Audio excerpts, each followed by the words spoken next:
Selamat pagi, Waalaikumsalam salam sejahtera wabarakatuh. bagi kita semua. Yang terhormat Kepala Pusat Penelitian Bioteknologi LIPI, Ibu Dr. Puspita Lisdianti. Yang kami hormati narasumber kita hari ini, Ibu Dr. Sastia Prama Putri dari Osaka University, moderator Ibu Dr. Wahyuni, serta Bapak Ibu yang berbahagia. Alhamdulillah kita panjatkan puji syukur kepada Tuhan Yang Maha Esa karena kita dapat berkumpul pada hari ini dalam keadaan sehat walafiat untuk mengikuti knowledge sharing seminar dengan judul Metabolemik untuk Peningkatan Kualitas Pangan Indonesia. Baik Bapak Ibu, selanjutnya sambutan sekaligus pembukaan oleh Kepala Pusat Penelitian Bioteknologi LIPI. Kepada Ibu Dr. Puspita Lisdianti dengan hormat kami persilahkan.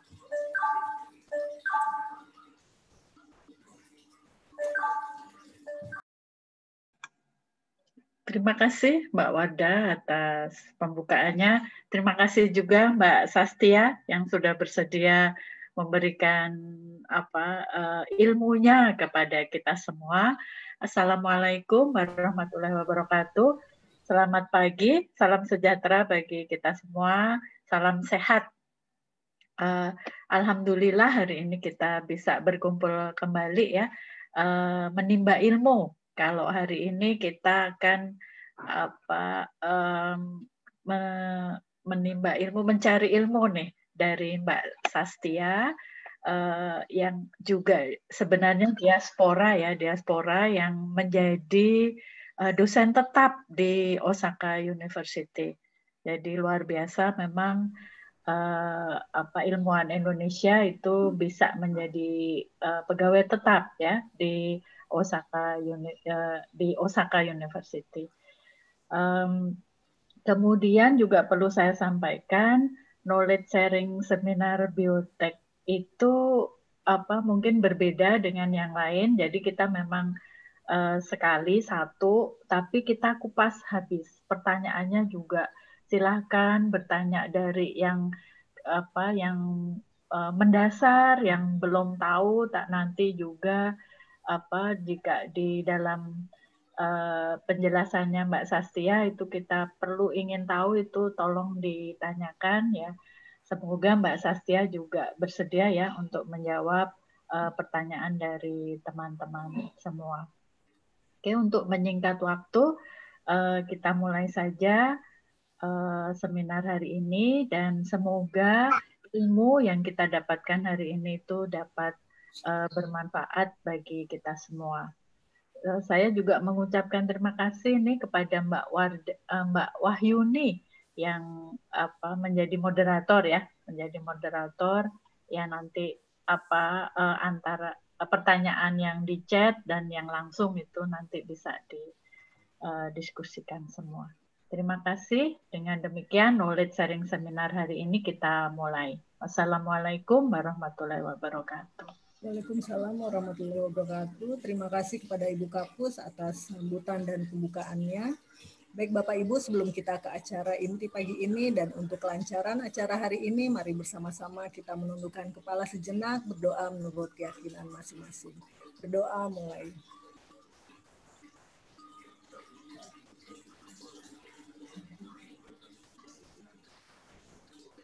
Berdoa selesai. Baik, acara selanjutnya saya serahkan kepada moderator, kepada Ibu Dr. Wahyuni, kami persilahkan.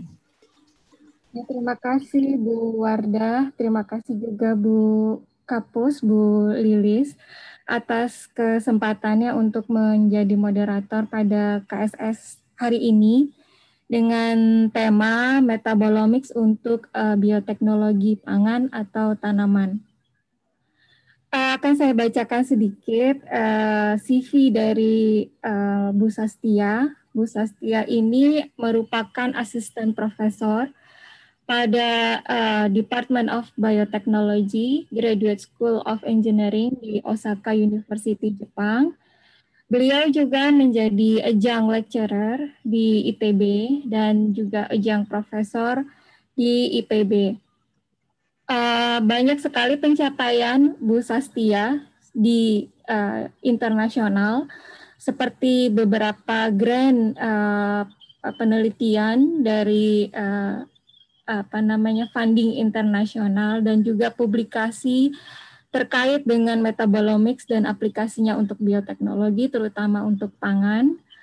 Dan oleh karena itu, mari kita dengarkan dan simak pemaparan dari Bu Sastia mengenai materi yang akan beliau sampaikan dan juga pengalaman mengenai penelitian di bidang metabolomics. Oleh karena itu, Bu Sastia, kami persilahkan untuk men-share materi dan pengalamannya, Bu Sastia. Terima kasih. Selamat menikmati.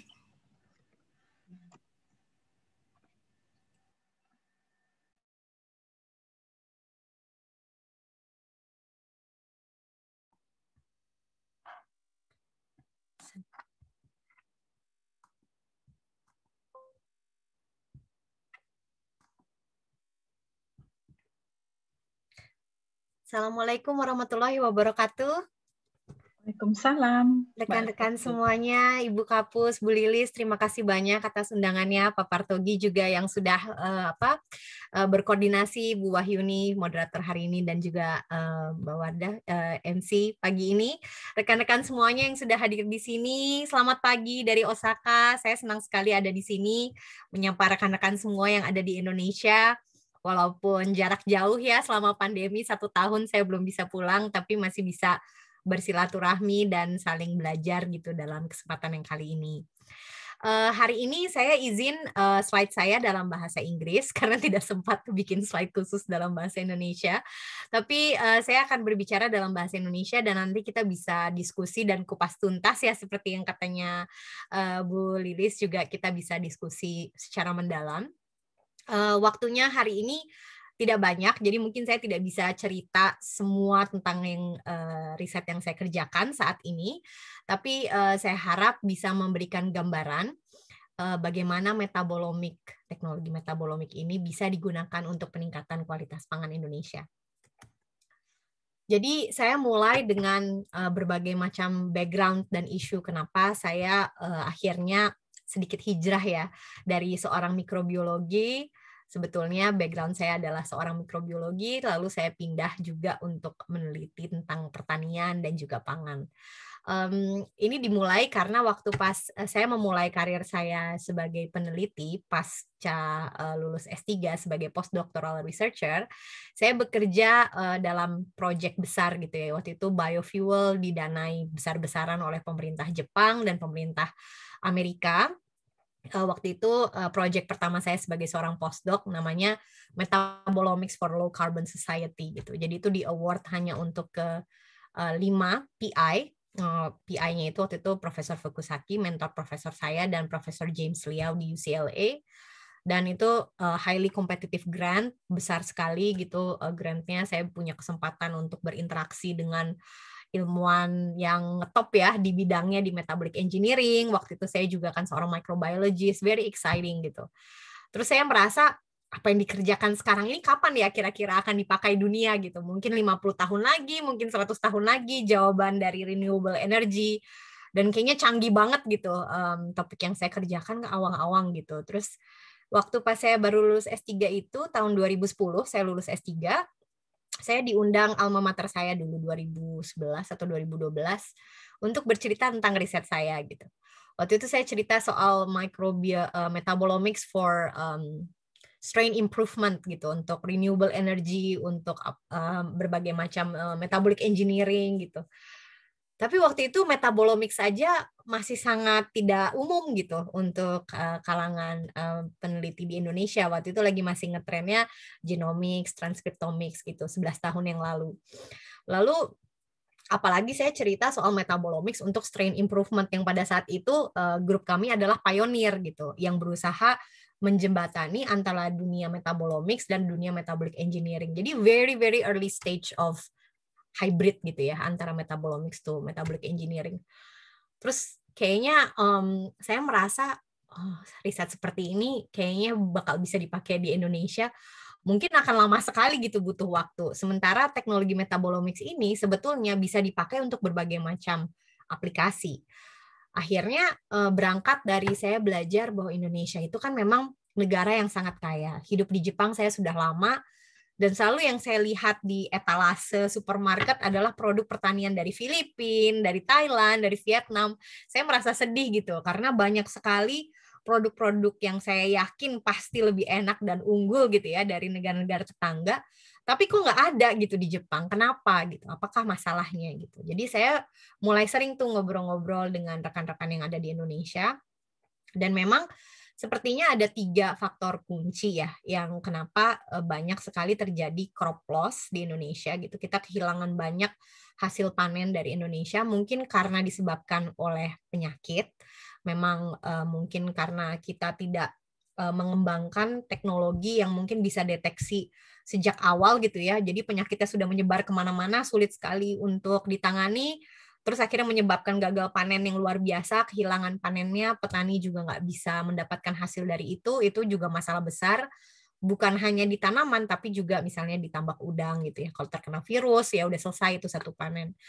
Terus yang kedua, kalau toh kita bisa panen, tapi kadang-kadang poor post-harvest management.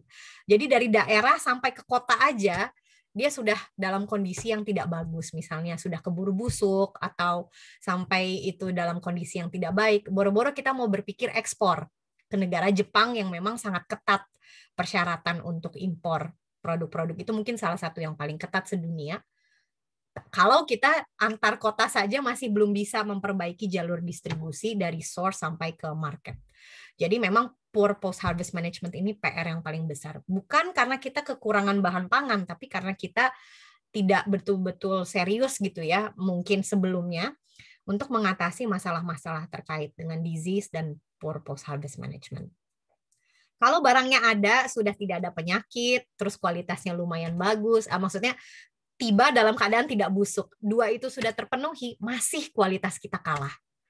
Jadi kalau kita mau bicara kualitas ekspor sama kualitas lokal, pasti sangat berbeda. Apalagi Jepang itu negara yang bersedia untuk bayar mahal untuk komoditas pertanian, seperti kayak ada buah-buahan yang mungkin 1 buah itu dijual 1 juta rupiah tuh ada. Misalnya mangga Miyazaki atau melon yang khusus gitu. Tapi itu harus betul-betul sempurna gitu ya. Jadi kualitasnya tuh benar-benar satu tapi bagus, dirawat banget. Nah, kalau kita mau masuk ke market premium, kualitas produk yang ada di Indonesia masih sulit untuk bersaing dengan misalnya Filipina dan Thailand yang memang sudah lebih dulu secara serius memperbaiki masalah-masalah tersebut.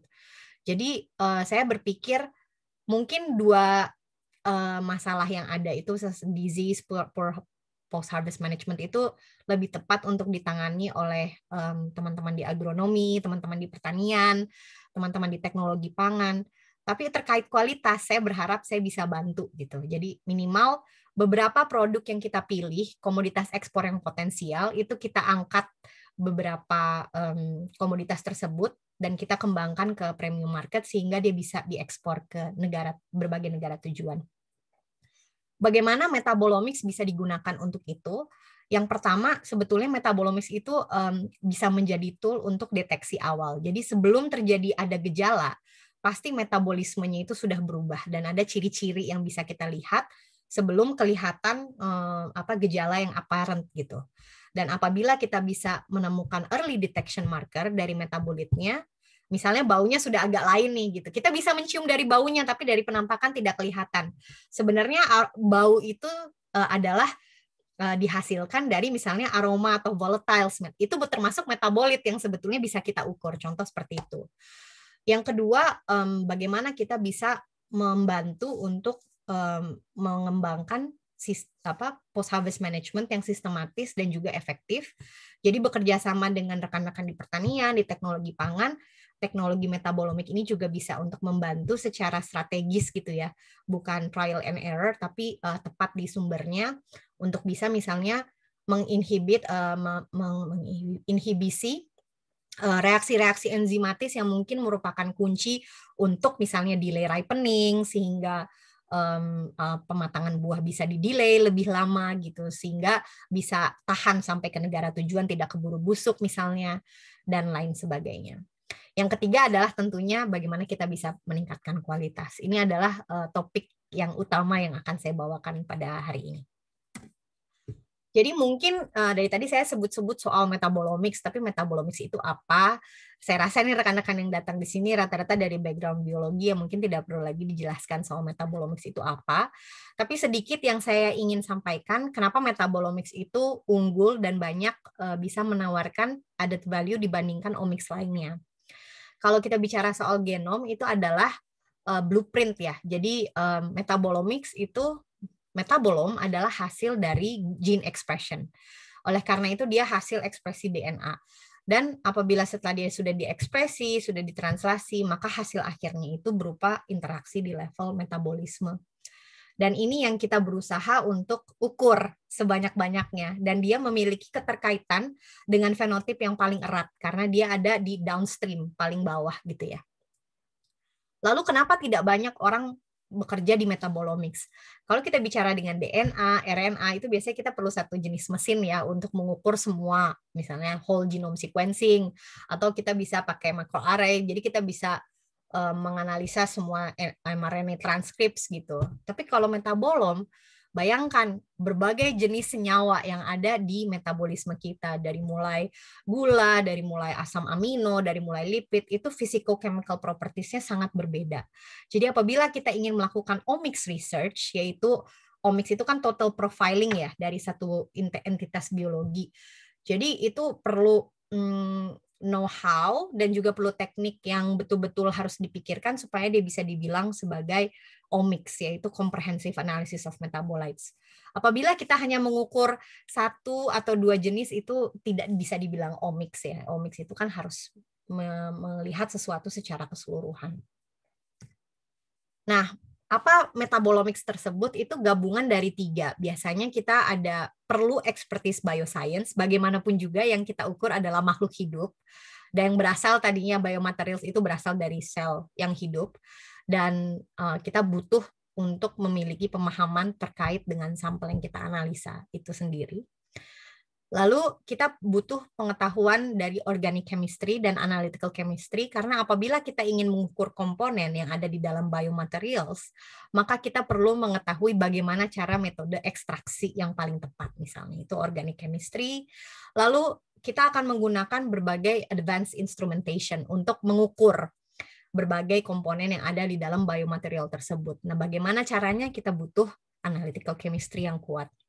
Misalnya kita butuh mengetahui metode kromatografi yang paling baik, kita butuh mengetahui metode deteksi yang paling baik, yang biasanya dilakukan adalah gabungan antara kromatografi dan mass spectrometry. Lalu kita bisa melakukan matrix formation. Matrix formation itu jadi setelah kita sudah menjadi generate banyak data, setelah itu kan ya, coba kalau kita lihat di yang nomor 4, jadi dia cuma terlihat sebagai begitu-begitu. Itu apa artinya? Kita susah gitu untuk memahami ini kira-kira bisa dipakai sebagai apa ya gitu. Nah, itu perlu pengetahuan informatics dan statistik untuk kita bisa memvisualisasikan data yang dihasilkan itu menjadi sesuatu yang kita akhirnya bisa membuat biological discussion dari situ. Jadi oleh karena itu data tersebut perlu kita olah, terus begitu kita analisa secara statistik, lalu kita bisa memvisualisasi data tersebut sehingga kita bisa generate new hypothesis atau menciptakan satu diskusi yang baru berdasarkan hasil yang ada. Nah, tadi saya sampaikan bahwa metabolomics itu applicable untuk berbagai macam riset ya. Kenapa? Karena hampir ya pokoknya semua makhluk hidup itu kan memiliki perangkat metabolisme. Jadi kalau punya perangkat metabolisme artinya dia ada metabolitnya. Metabolit itu bisa merupakan hasil dari metabolisme atau dia berperan sebagai intermediate dari proses metabolisme. Oleh karena itu, dari mulai mikroba sampai ke human samples, kita bisa mengaplikasikan metabolomics. Jadi di lab saya sendiri adalah salah satu lab yang mungkin paling besar dan paling komprehensif untuk memiliki pengalaman menganalisa semua jenis sampel. Jadi bukan saya sih, tapi profesor saya tuh dia sudah menginisiasi metabolomics group ya sejak 2004-2003, dan dia sudah memulai riset metabolomics tuh untuk berbagai macam sampel kita bisa analisa di lab kita. Jadi dari mulai medical research, bioscience, bioindustry, dan food and agriculture, lab kami mampu untuk menganalisa berbagai jenis sampel, dan ini adalah satu unique point dari lab kami. Tapi yang favorit untuk saya dan juga profesor saya itu adalah food and agriculture. Kenapa? Karena paling gampang untuk dipahami. Jadi untuk mendapatkan mahasiswa yang bagus-bagus juga paling mudah ya. Di Osaka University itu kan kita nggak punya fakultas pertanian, kita nggak punya fakultas kayak teknologi pangan. Jadi lab kami itu satu-satunya lab di departemen kami yang bergerak dalam bidang pangan gitu. Jadi itu menjadi satu niche yang mungkin tidak ditawarkan lab lainnya, sehingga apabila ada mahasiswa yang tertarik untuk riset pangan di Osaka University, biasanya lab kami itu jadi pilihan. Jadi akhirnya hampir sekarang semua mahasiswa tuh di berbagai tim juga banyak yang bekerja dalam bidang pangan akhirnya. Tapi walaupun saya itu sekarang banyak bekerja di bidang pangan dan mahasiswa saya juga banyak bekerja di topik pangan, saya masih terus konsisten melakukan riset dengan mikroba juga, dan juga misalnya contohnya seperti udang. Dan untuk aplikasi yang bersifat medical, pharmaceutical, saya bekerja sama dengan Bio Farma untuk pengembangan biosimilar. Ini sudah ada MOU dan juga kerjasama riset yang kuat. Terus saya bekerja sama juga dengan Bio Farmaka, Pusat Penelitian Bio Farmaka di IPB. Ini untuk riset tentang jamu-jamuan dan rempah-rempah tradisional. Terus untuk Harvard University, saya bekerja sama dengan medical school-nya di sana untuk studi epidemiologi dan metabolomics, dan bekerja sama dengan Manchester University untuk produksi antibiotik dan optimasi dan systems biology dari Streptomyces gitu. Jadi risetnya sangat beragam, itu baru di medical. Yang untuk energi yang tadi saya cerita dulu dari UCLA, terus sama NUS, saya ada tambahan lagi di sini RWTH Aachen, itu tentang microbes for metabolic engineering. Itu masih terus saya lakukan dengan kolaborasi dengan beberapa partner universities. Tapi yang paling bawah bisa dilihat ini semuanya dengan instansi Indonesia. Jadi semuanya tentang kakao, tentang kopi, tentang coklat, tentang tempe, tentang udang, dan buah-buahan, ini semuanya bekerja sama dengan berbagai instansi yang ada di Indonesia. Lalu ini untuk makanan itu sendiri. Jadi profesor saya waktu pas awal dia bikin labnya, dia menjadi profesor, dia memulai riset tentang semua important food in Japan. Jadi risetnya beliau tentang buah-buahan yang ada di Jepang, terus green tea, sake, miso, dan sepertinya hampir semua ya, mirin, ya pokoknya macam-macam lah, semua yang di Jepang itu udah habis sama dia dianalisa. Jadi kayaknya udah menghasilkan nggak tahu berapa banyak dokter. Terus saya berpikir kalau misalnya saya mau riset soal itu, saya harus punya niche saya sendiri gitu, dan tidak hanya mendompleng ke profesor, tapi saya harus punya sesuatu yang saya bisa offer, dan itu unique to me as a researcher gitu. Jadi akhirnya saya memilih untuk fokus ke tropical bioproducts, khususnya pangan-pangan dari Indonesia. Tapi prinsip kerjanya hampir sama sebetulnya. Yang penting kalau untuk food metabolomics itu adalah dua hal ya. Biasanya kita ingin mengetahui food function. Food function itu biasanya dilakukan dengan melibatkan sensory evaluation gitu. Dan sensory evaluation dilakukan oleh trained panelist atau untrained panelist. Dan apa tujuannya adalah untuk kita menciptakan satu data kuantitatif untuk menjabarkan fungsi dari makanan tersebut gitu. Jadi food function tersebut bisa berupa rasa, bisa berupa ranking, bisa berupa flavor, apapun yang penting dia kuantitatif. Ini berbeda dengan suka tidak suka ya, bukan hedonic. Kalau hedonic itu kan preference dari consumer, itu biasanya untrained panelist. Kita ingin menciptakan data kuantitatif. Kenapa? Karena nantinya kita akan mengkorelasikan dua data kuantitatif yang di-generate dari instrumen, dari GCMS kita atau LCMS kita, dan yang di-generate oleh sensory panelist secara kuantitatif. Lalu kita akan menciptakan satu model di mana kita bisa mengkorelasikan kedua data kuantitatif tersebut, dan kita bisa menganalisa hubungan antara food function dan komponen dari food. Singkat cerita, dengan menggabungkan dua informasi tersebut, kita nanti bisa menjelaskan kalau grade-nya tinggi, apa yang membuat dia tinggi? Apa misalnya metabolit yang selalu tinggi apabila grade makanan tersebut tinggi. Oleh karena itu kita bisa mendapatkan yang namanya quality marker. Kalau kita sudah tahu apa kunci, apa komponen yang membuat senyawa yang membuat kualitas dari produk pangan itu unggul, itu nanti bisa sangat berguna untuk diberikan feedback, sehingga kita bisa meningkatkan kualitas secara strategis dan efisien. Jadi kita bisa melakukan 3 pendekatan yang besar ya. Biasanya itu bisa merupakan diskriminatif untuk membedakan 2 sampel yang berbeda. Contohnya misalnya untuk autentikasi atau untuk melihat bagus sama jelek, itu saja itu bisa merupakan diskriminatif metabolomics. Dan ini yang paling awam dan paling gampang untuk dilakukan. Misalnya kita pengen tahu efek dari treatment menyimpan buah di suhu rendah gitu. Jadi dibandingkan yang suhu rendah sama yang suhu biasa, apa bedanya? Itu sebetulnya hanya melihat perbedaan antara 2 jenis sampel atau beberapa jenis sampel, itu fungsinya diskriminatif. Ini paling umum.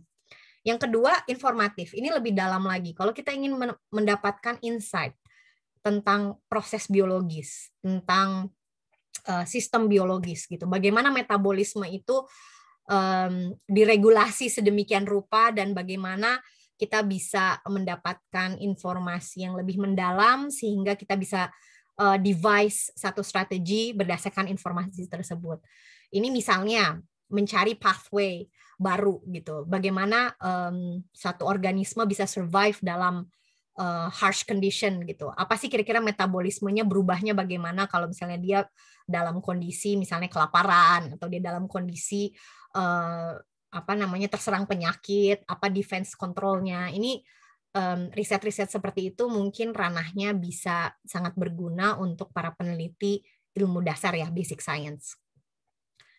Untuk prediktif itu sendiri, ini lumayan penting ya, karena kalau misalnya kita bicara soal pangan, dan kita ingin menguji kualitas pangan secara kuantitatif, bayangkan kalau misalnya kita punya 100 sampel kopi gitu ya yang ingin kita analisa.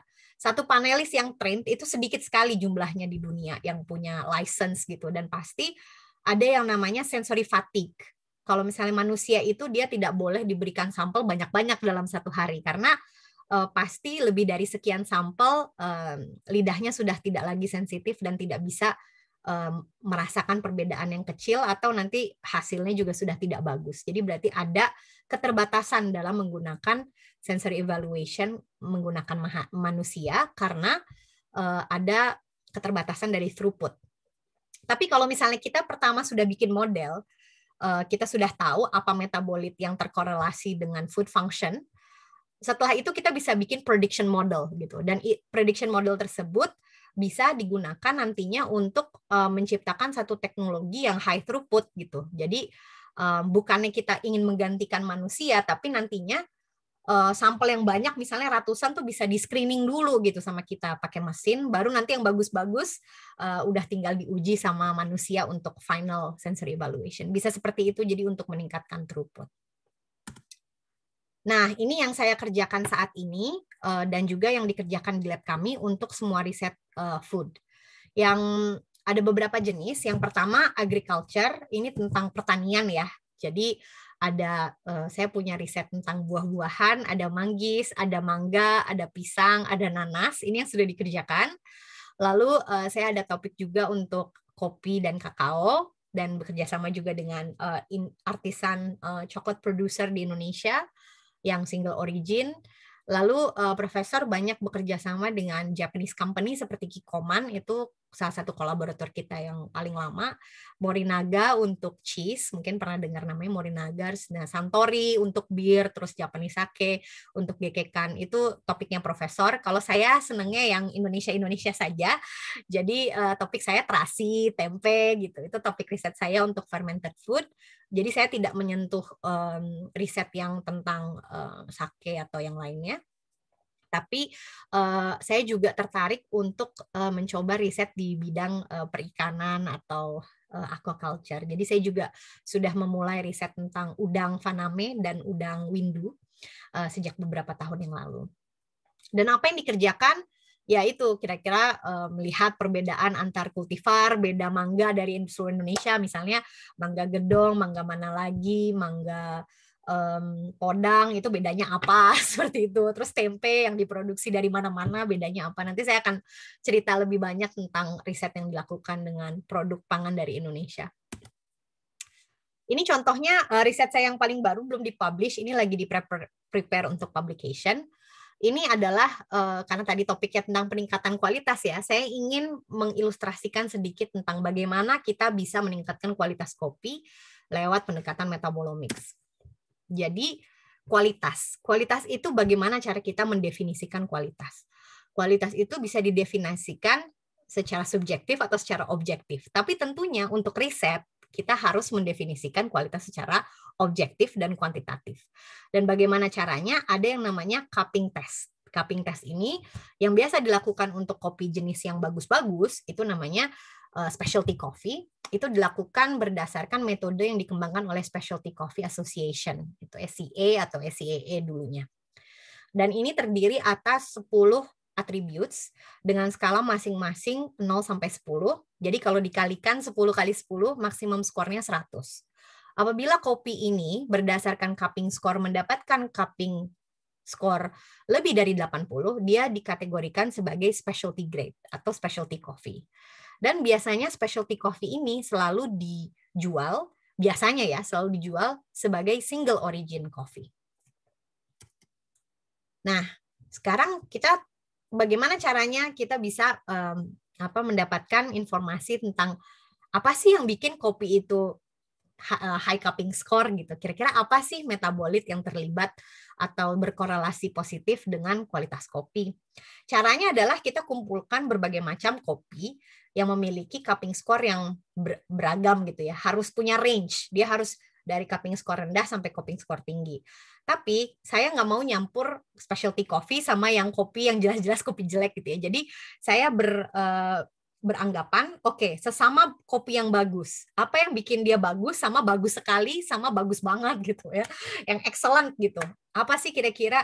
Karena penambahan cupping score ketika dia sudah di level di atas 80, penambahan skor 1 atau 2 pun itu sangat berpengaruh terhadap harga dan orang akan rebutan. Walaupun dia cuma naik 1 apa 2 level, itu sudah merupakan significant improvement gitu di dunia specialty coffee, di mana untuk mendapatkan nilai 80 ke atas itu juga sudah susah gitu. Nah, untungnya Indonesia adalah negara dengan diversity specialty coffee terbanyak di dunia. Jadi bukan hanya kita penghasil kopi yang besar, tapi kita punya kopi yang bagus-bagus, dan itu bukan hanya dari satu sumber. Kita punya mungkin lusinan specialty coffee yang unggul gitu. Jadi tapi mereka semua berbeda-beda gitu, berbeda-beda. Tapi saya ingin tahu apa sih perbedaannya, itu juga satu topik. Tapi yang kali ini saya kumpulkan 10 kopi. Ini sebetulnya asalnya ada ratusan ya, tapi saya pilihlah sementara gitu ya 10 kopi yang punya cupping score dari 80 mepet ya, mepet garis 80,25 sampai yang paling tinggi. Ini berdasarkan kompetisi dari Asosiasi Specialty Coffee Indonesia tahun 2018. Ini hasil dari perlombaannya gitu, kompetisi nasional. Jadi kita dapat cupping score tertinggi itu 86,75. Dan ini yang saya gunakan sebagai sampel. Lalu kopi tersebut disangrai semuanya di Puslit Koka. Ini semua sampelnya dapat dari Puslit Koka di Jember. Lalu kita lakukan ekstraksi dengan metanol, kloroform, dan air dengan komposisi seperti ini. Lalu ini mungkin ada yang penasaran ya, kita pakai GCMS. Tapi GCMS itu biasanya orang, oh ya kita untuk GCMS itu untuk menganalisa volatile. Tapi GCMS kita ini agak spesial. Jadi GCMS kita itu kita apply setelah ekstraksi, kita lakukan derivatisasi. Jadi derivatisasi ini juga bisa membuat senyawa-senyawa yang non-volatile seperti sugars dan amino acid itu juga bisa dianalisa dengan sistem kita setelah dia dilakukan derivatisasi sama oksimasi dan sililasi. Jadi dalam kopi sendiri kita bisa menganalisa bukan hanya volatile, tapi justru kita bisa menganalisa semua small hydrophilic metabolites yang juga merupakan non-volatiles.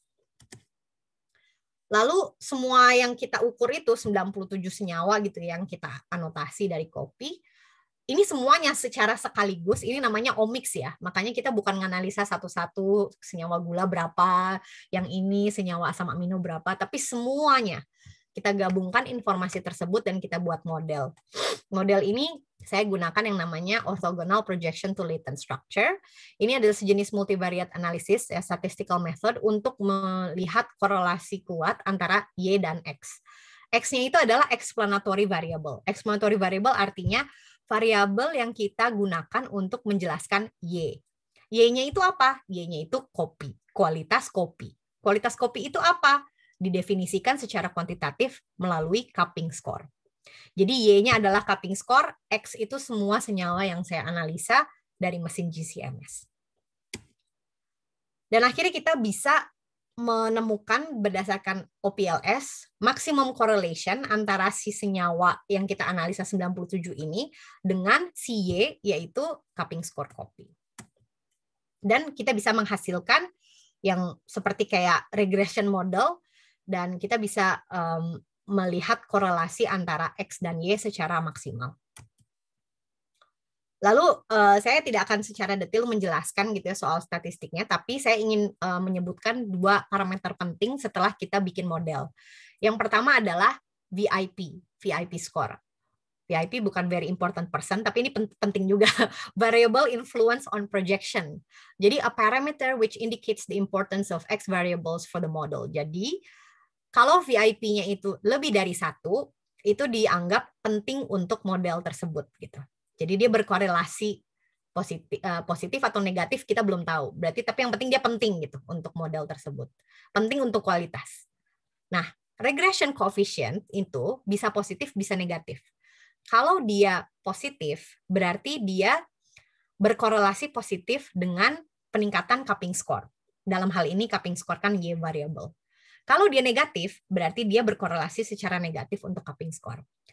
Dengan menggabungkan dua informasi ini, apabila dia punya VIP lebih dari 1, lalu dia positif koefisiennya, maka kita bisa bilang senyawa ini semakin tinggi kualitas kopi, semakin tinggi senyawa ini. Kalau dia berkorelasi negatif, semakin tinggi senyawa ini, cupping score-nya semakin jelek. Atau sebaliknya, semakin rendah senyawa ini, cupping score-nya semakin bagus. Biasanya itu metabolit-metabolit yang menyebabkan off flavor. Jadi dia merusak cita rasa kopi, dan itu biasanya dia VIP-nya tinggi, tapi dia negatif, seperti itu. Dan ini kita dengan mudah langsung bisa membayangkan, oh kalau kopi yang bagus-bagus, pasti dia tinggi ininya. Apa nih kira-kira? Akhirnya saya dapatkan, saya membuat berbagai model berdasarkan masing-masing atribut yang diukur di cupping score. Lalu kita juga punya final score. Yang sangat menarik adalah di semua model, top VIP compound yang saya temukan yang koefisiennya positif adalah sejenis gula yang namanya galactinol, dan itu tinggi di hampir semua model. Saya surprise banget ketika saya bandingkan kopi yang paling rendah si cupping score-nya, yaitu rendah itu masih specialty grade ya 80,25, sama kopi yang paling tinggi 86. Ternyata galactinolnya sampai 30 kali lipat lebih tinggi di yang 86. Jadi dia berlipat-lipat ganda walaupun dalam cupping score yang sangat tipis ya. Apalagi kalau kita bandingkan sama yang cupping score-nya misalnya 40 atau 50 mungkin lebih tinggi lagi signifikan perbedaannya. Tapi within specialty coffee itself, galactinol amount aja sudah sangat significantly different. Jadi kita melihat di sini ada dua senyawa yang berkorelasi positif ya, dan juga dia memiliki high VIP, ada galactinol dan sucrose. Kalau sucrose sudah pernah dipropose ya di penelitian sebelumnya, bahwa sucrose ini merupakan senyawa yang contribute positively untuk coffee flavor. Ya karena dia gula ya. Tapi kalau galactinol itu baru pertama kali, jadi it's very unique and it's proposed for the very first time. Ini sekarang masih dalam proses submission untuk paper ini. Yang kedua, ini kan riset yang paling baru ya, yang sekarang belum dipublish. Tadi cerita soal galactinol. Ini adalah cerita soal kopi juga, tapi justru ini riset kopi pertama saya 2013 yang dipublish di Q1 Journal, di Journal of Agricultural Food Chemistry. Dan Udi Jumhawan adalah mahasiswa S3 yang pertama kali saya supervise waktu saya masih postdoc. Jadi ini justru kilas balik ya. Kenapa saya pilih kopi luwak? Karena pada saat itu kopi luwak lagi ngetren dan dia kopi termahal di dunia. Terus saya pikir, wah pasti orang bakal tertarik nih sama kopi luwak. Apa sih bedanya kopi luwak yang asli sama yang bukan?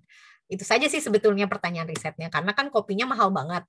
Jadi kalau sampai nanti dioplos atau kopinya itu nggak asli, nggak 100%, kan kasihan customer-nya gitu. Jadi kita perlu menjaga autentikasi produk unggulan kita dengan punya metode menguji keaslian kopi luwak yang paling sensitif. Waktu itu ketika saya kumpulkan kopi luwak dari berbagai macam tempat di Indonesia, kita dapat misalnya kopi luwak Mandailing sama kopi Mandailing yang tidak dimakan luwak. Kita dapat kopi luwak Toraja yang tidak dimakan oleh luwak juga kita dapat. Ternyata kopi Toraja sama kopi Mandailing itu kan kopi-kopi bagus, kopi-kopi yang memang premium. Jadi sebetulnya nggak mesti dimakan luwak itu dia jadi lebih bagus, nggak mesti, karena kopinya asalnya memang sudah biji-biji premium. Ketika saya masukin ke GCMS, klasifikasinya itu tetap berdasarkan origin, bukan berdasarkan dia dimakan luwak atau tidak luwak gitu. Jadi setelah fermentasi oleh luwak pun karakteristik dari origin itu masih tetap kuat gitu loh. Dia tidak menjadi terklaster semuanya luwak, akhirnya jadi menghasilkan cita rasa yang sangat berbeda, tidak. Berarti there is a slight change in the metabolite profile of each coffee bean from each origin yang menyebabkan cita rasanya berubah, tapi tidak sampai mengubah keaslian dari biji kopi asalnya. Oleh karena itu, saya perlu melakukan metode yang disebut OPLS-DA, ada DA-nya, itu discriminant analysis. Artinya saya harus betul-betul melakukan supervised analysis dan bilang, saya minta tolong apa bedanya klaster ini, yaitu kopi luwak, dan apa bedanya klaster ini, yaitu yang tidak dimakan oleh luwak. Dan menghasilkan di sebelah kanan disebutnya S-plot. S-plot ini yang kita lihat adalah metabolit-metabolit yang ada di ujung kanan atau di ujung kiri. Kalau di ujung kanan dan di atas, itu artinya dia itu tinggi di kopi luwak yang warna merah, yang sebelah kiri. Kalau dia di ujung bawah kiri, itu artinya dia tinggi di regular coffee. Jadi saya pengen tahu kan setelah dia difermentasi oleh luwak, apa sih senyawa-senyawa yang meningkat gitu. Dan ini adalah kandidat markernya. Setelah saya dapat kandidat marker, saya beli lagi sampel di airport gitu yang sampelnya waktu itu harganya 600.000, 700.000, 100 gram yang dikemasnya tuh cakep-cakep banget gitu ya di airport, pakai kotak yang bagus, mahogani ya kayak gitu. Itu beli di airport di Soekarno-Hatta, katanya 100% wild Arabica coffee gitu. Oh, mahal, ini pasti asli. Ya udah saya coba gitu, waktu itu saya beli 3. Lalu satu lagi saya kopi luwak yang dapat dari Puslit Koka, jadi itu benchmark sampel yang saya yakin asli. Ternyata ketika dibandingkan sama premium kopi lainnya, ternyata memang beda gitu loh. Senyawa yang disinyalir sebagai kandidat marker itu ternyata ketika dia di-apply, ternyata memang beda gitu loh. Dan ternyata si kopi luwak itu tercluster gitu loh. Jadi dia bisa dilihat ada persamaan antara kopi luwak dengan menggunakan kandidat marker yang ada ini. Oh, saya pikir menjanjikan. Akhirnya saya buat seperti kayak box plot ini, citric acid, malic acid, dan rasio dari inositol pyroglutamic acid itu significantly higher hanya di commercial kopi luwak, tapi tidak di kopi-kopi lainnya. Yang disebut imitation coffee, waktu itu saya iseng, saya juga beli kopi instan merek kopi luwak itu untuk membuktikan aja kalau dia beda banget gitu. Jadi ya tentunya ini hampir nggak ada ya senyawa-senyawa tersebut, very very low, karena memang dia namanya juga kopi instan, kopi bubuk instan. Jadi itu adalah cikal bakal pertama kali saya menggunakan produk agriculture dari Indonesia dan menggunakan pendekatan metabolomik. Dan itu justru jadi pembuka jalan. Awalnya itu kan Profesor Fukusaki, waktu saya bilang saya mau riset kopi luwak, terus terang saya diketawain, pup coffee gitu, kamu mau ngapain pakai itu? Bilang, Sensei, it's the most expensive coffee in the world, saya pengen mencari metode autentikasi. Ya udah silahkan aja, asal nggak ngeganggu riset kamu yang utama. Waktu itu kan riset soal biofuel. Jadi saya pergi ke Indonesia ngambil sampel itu pakai uang saya sendiri juga. Waktu itu saya lagi liburan, saya pergi ke Puslit Koka, pergi ke ITB gitu. Terus saya mulai riset itu juga tanpa dana riset gitu. Jadi waktu itu saya cuma pengen membuktikan sih, tapi ternyata ketika dia dipublish di JFC, itu jurnal yang sangat bagus, dan saya bisa membuktikan bahwa setelah dimakan oleh luwak memang si citric acid itu meningkat. Kita lihat before and after, itu kita lakukan biological experiment, dan ternyata topik ini tuh justru sangat disukai gitu loh untuk publikasi ya. Waktu itu sampai diliput di Science Magazine, kita diwawancara BBC UK, terus Nikkei Shimbun, Kansai TV datang ke lab. Dari situ kayaknya profesor mulai tidak menertawakan lagi gitu. Yang tadinya dia mikir itu topik riset yang lucu gitu ya. Dia akhirnya jadi melihat itu sebagai satu potential untapped resource yang memang patut untuk diberikan perhatian lebih. Nah, semenjak dari situ saya diberikan kebebasan lebih, apalagi setelah saya mendapatkan permanent position, saya dapat kayak startup funding dari pemerintah Jepang untuk membuat riset saya sendiri gitu. Terserah saya mau ngapain gitu. Ya udah, akhirnya waktu itu dikasih kebebasan sama Prof, terserah aja sama Sasti mau kerjain apa gitu. Ya udah, dari situ pelan-pelan saya menata kolaborasi dengan berbagai pihak dan akhirnya bisa membuat tim riset. Sekarang ada 20 orang seperti sekarang ini. Tapi saya masih terus lanjut ya soal kopi. Saya masih penasaran, kan kita punya banyak banget kopi yang tadi saya bilang selusin. Ini 10 diantaranya sudah saya analisa dan saya melihat apa sih perbedaan kopi dari berbagai macam region. Ini yang masing-masing titik misalnya di Bali ya. Itu Balinya beda tempat, tapi ternyata sama, hampir mirip gitu Pak. Kalau semakin dia dekat klasternya, artinya karakteristik metabolitnya semakin mirip. Ternyata yang Jawa, walaupun dia ada yang di Jawa Barat, ada yang di Jawa Timur, ternyata dia masih membentuk satu klaster dan dia juga dekat dengan yang Bali gitu, dengan Sumbawa. Oh, berarti saya melihat ada nih ternyata tendensi dari origin. Seperti itu.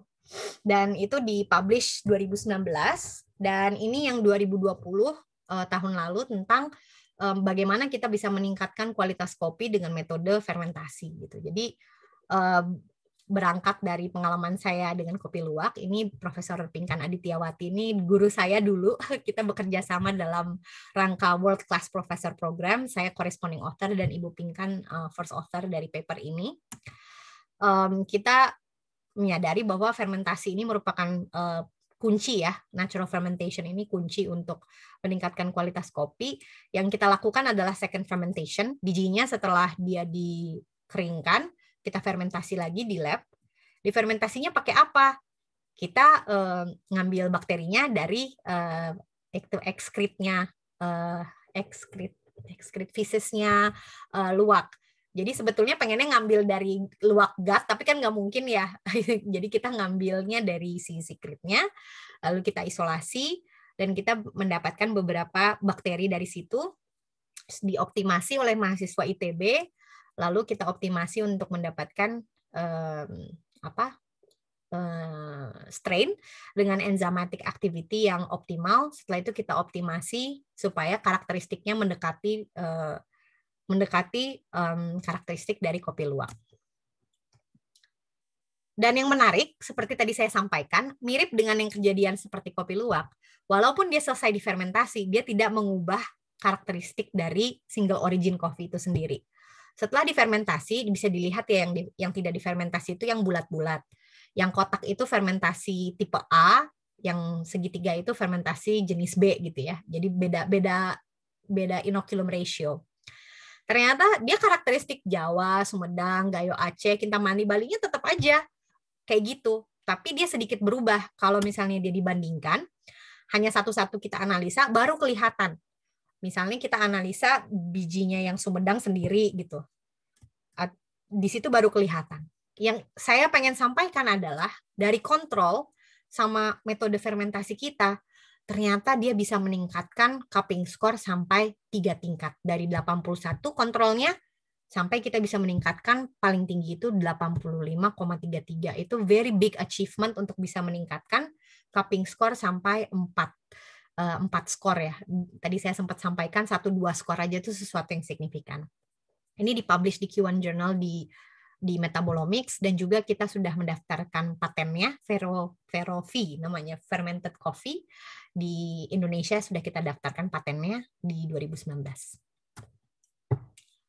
Lalu saya cerita soal kopi ya, memang itu yang pertama karena saya banyak kerja soal kopi dari 2013. Tapi kalau ditanya apa sih sebenarnya makanan yang asli dari Indonesia dan kita bisa bilang ini pangan nasional, ya mungkin tempe ya. Jadi tempe itu betul-betul pangan yang kita bisa very certainly claim ini asalnya dari Indonesia gitu. Dan kayaknya nggak komplit kalau saya bilang saya suka meneliti komoditas penting pertanian ataupun pangan dari Indonesia, tapi nggak ada tempe. Jadi saya analisa tempe juga. Lalu sebenarnya pertanyaan risetnya juga sederhana. Jadi saya pengen tahu apa sih bedanya tempe yang diproduksi secara tradisional, yang dapat di pasar, sama yang di pabrik. Itu satu. Yang kedua, saya pengen tahu, kan ada banyak tuh jenis tempe di seluruh Jawa. Ada yang dari Bandung, ada yang dari Bogor, Malang, Purwokerto, Surabaya, Jogja. Tapi apa ada gitu yang tahu bedanya apa sih gitu ya? Mungkin kita tahu dia beda, tempe Malang enak, tempe ini enak, enaknya lain-lain. Tapi secara saintifik gitu ya, yang saya lihat publikasinya waktu itu baru meneliti perbedaan dari bakterial konsorsium yang ada di tempe dari berbagai macam tempat. Tapi metabolite profilnya belum ada. Jadi waktu pas saya analisa metabolite tempe dari berbagai kota di Jawa, ternyata yang Central dan East Java itu berdekatan. Dan ini juga titik-titik menarik ya. Yang di Malang itu sebenarnya beda tempat, beda market, bahkan saya ngambil sampelnya itu dari beda produser, tapi ternyata dia memiliki kekhasan yang mirip gitu ya. Bogor dan Bandung hampir bisa dibedakan, tapi dia terklaster beda dengan yang Jawa Tengah dan Jawa Timur. Lalu kita juga bisa melihat perbedaan antara tempe yang diproduksi secara tradisional, habis itu dimodernisasi perbedaannya apa, dan pada saat yang sama juga kita bisa melihat perbedaan dari masing-masing kota. Keunikannya apa.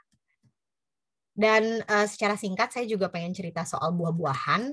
Buah-buahan itu kan satu proses yang kompleks ya. Ripening itu kan macam-macam gitu. Jadi very complicated phenotype ya, ripening. Kelihatannya sih pematangan buah, tapi sebenarnya itu melibatkan berbagai macam perubahan yang terjadi dalam level metabolit.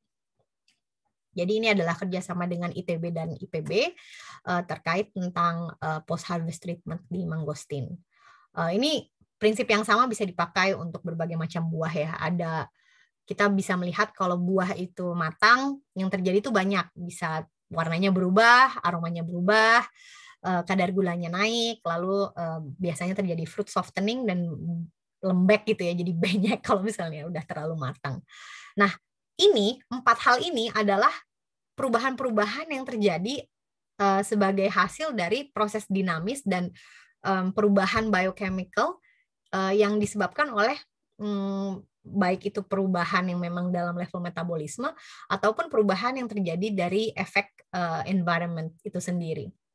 Jadi waktu itu saya milih ngambil tentang topik ripening manggis karena waktu saya diskusi dengan Prof. Sobir Ridwani ya, ahli buah di Indonesia, beliau sampaikan paling susah itu buah yang kita tahan lama itu manggis, Mbak, gitu. Jadi coba tolong manggis dulu diteliti.